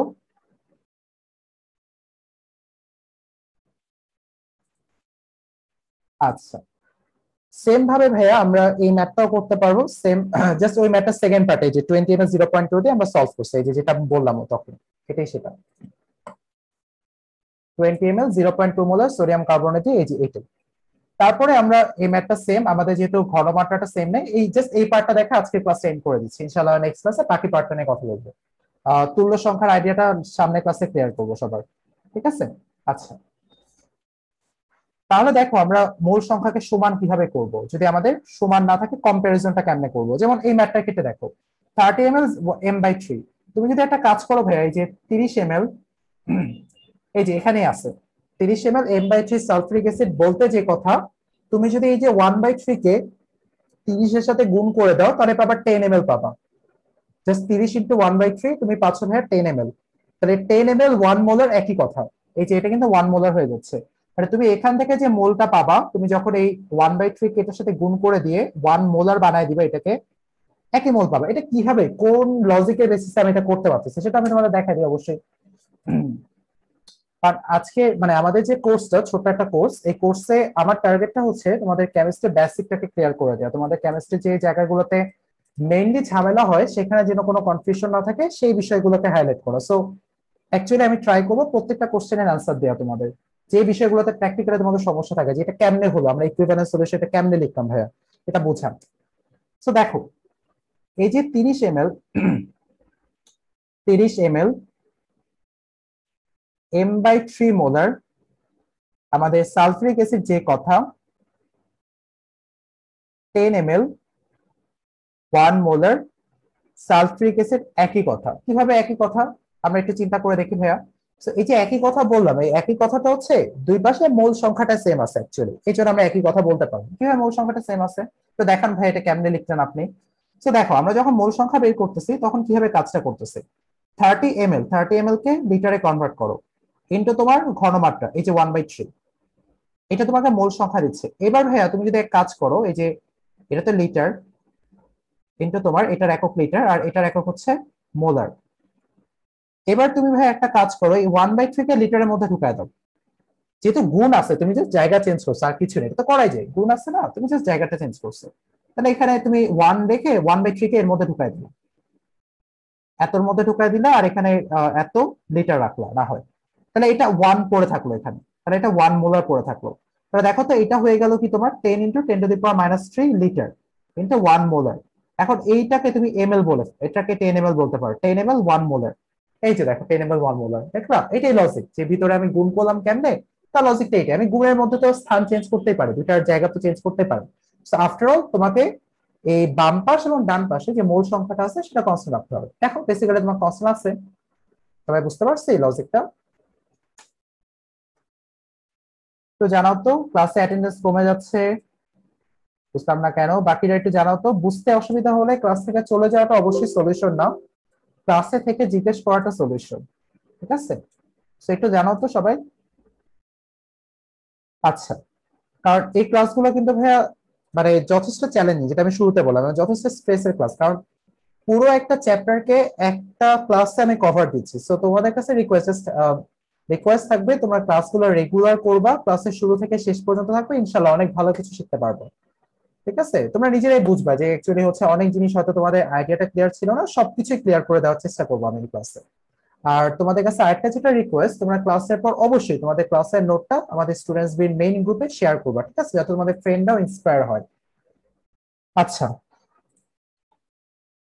ওকে, তাহলে এটা আমাদের গেল, এই পার্টটা আমরা বুঝলাম কিভাবে কাজ করলো। তো এখানে সেম লজিক দিয়ে কাজটা করা হয়েছে, তোমরা এখন না স্ক্রিনশট তুলে রাখতে পারো, পরে ক্লাসের পর একটু চিন্তা করে নিও এটা। সো আফটার অল আমরা আজকে ক্লাসটা না হয় এই পর্যন্তই রাখি, বেসিক্যালি পরের ম্যাথ গুলো সেম কনসেপ্টেরই ম্যাথ, এই জন্য আমি আর করাচ্ছি না। সো নেক্সট ক্লাসে আমি হচ্ছে যে শুরুর দিকে জাস্ট এই দুই একটা ম্যাথ একটু করায় দিব, এই ম্যাথ গুলো একটু করায় দিব, তোমার হচ্ছে এগুলো দরকার আছে করানো, অ্যাডমিশনও কাজে দিবে তোমাদের। এই পিপিএম, পিপিবি, পিপিটি, এই আইডিয়া গুলো ক্লিয়ার করবো। তোমরা হয়তো PPM parts per million, parts per million যে কথা, মিলিগ্রাম পার লিটার একই কথা। PPB R PPT parts per billion are parts per trillion, সেখানে actually microgram per litre, nanogram per litre, ওই বিষয়টা ক্লিয়ার করবো যে অ্যাকচুয়ালি কিভাবে আমরা কনভার্ট করতে পারি। ঠিক আছে, আর আরেকটা বড় আলোচনা থাকবে শতকরা নিয়ে। শতকরার বিষয়টা তোমাদের অনেক ঝামেলা করে অনেক ক্ষেত্রে, তো শতকরার বিষয়টা ক্লিয়ার করবো। তুল্য সংখ্যা, যেটা নিয়ে হয়তো অনেকেরই কনফিউশন আছে, তুল্য ভর কি তুল্য সংখ্যাকে, সেই আইডিয়াটাও ক্লিয়ার করবো। আর রাব্বি যেটা দিচ্ছে, রাব্বি একটা শর্টকাটের কথা শেয়ার করছে, সেই শর্টকাটটা আমরা দেখবো বা আস্তে ধীরে দেখবো। আচ্ছা, তাহলে আমরা এই যে এই স্লাইডে দেখবো অ্যাকচুয়ালি এই যে শতকরার যে ট্রান্সফরমেশন গুলো, আমি তোমাদের লিখে লিখে বোঝাবো, এই যে ফর্মুলা গুলো, এই ফর্মুলা গুলো আমি কিভাবে ডিরাইভ করলাম, তোমরা অ্যাকচুয়ালি প্র্যাকটিক্যালি জিনিসগুলো বুঝবা যে বিষয়গুলো কিভাবে কাজ করতেছে। কোনো কিছু মুখস্থ করতে হবে না, এগুলো তোমরা নিজেরাই বুঝবা যে অ্যাকচুয়ালি কিভাবে কাজ করতেছে। যদি এটা বুঝো কিভাবে কাজ করতেছে, তুমি যদি কোনো কারণে ফর্মুলা ভুলে যাও, তুমি কিন্তু তোমার বেসিক যে থিওরি, সেই থিওরি কিন্তু ভুলবা না, ওটা তোমার ভিতরে একদম গেঁথে যাবে। ঠিক আছে, সো ওইটা দিয়ে তুমি ঠিকই ফর্মুলা ওয়ার্কআউট করতে পারবা। সো আমি তাহলে এখন তোমাদের কাছ থেকে একটু শুনতে চাই যে তোমার ক্লাসটাকে কতটুকু বুঝতে পারলাম, অ্যাকচুয়ালি কেমন লাগলো, এখানে কি কি ইমপ্রুভমেন্ট করা যেতে পারে। ঠিক আছে, ক্লাসের রেকর্ডিং আমার কাছে আছে, বাট রেকর্ডিং আমি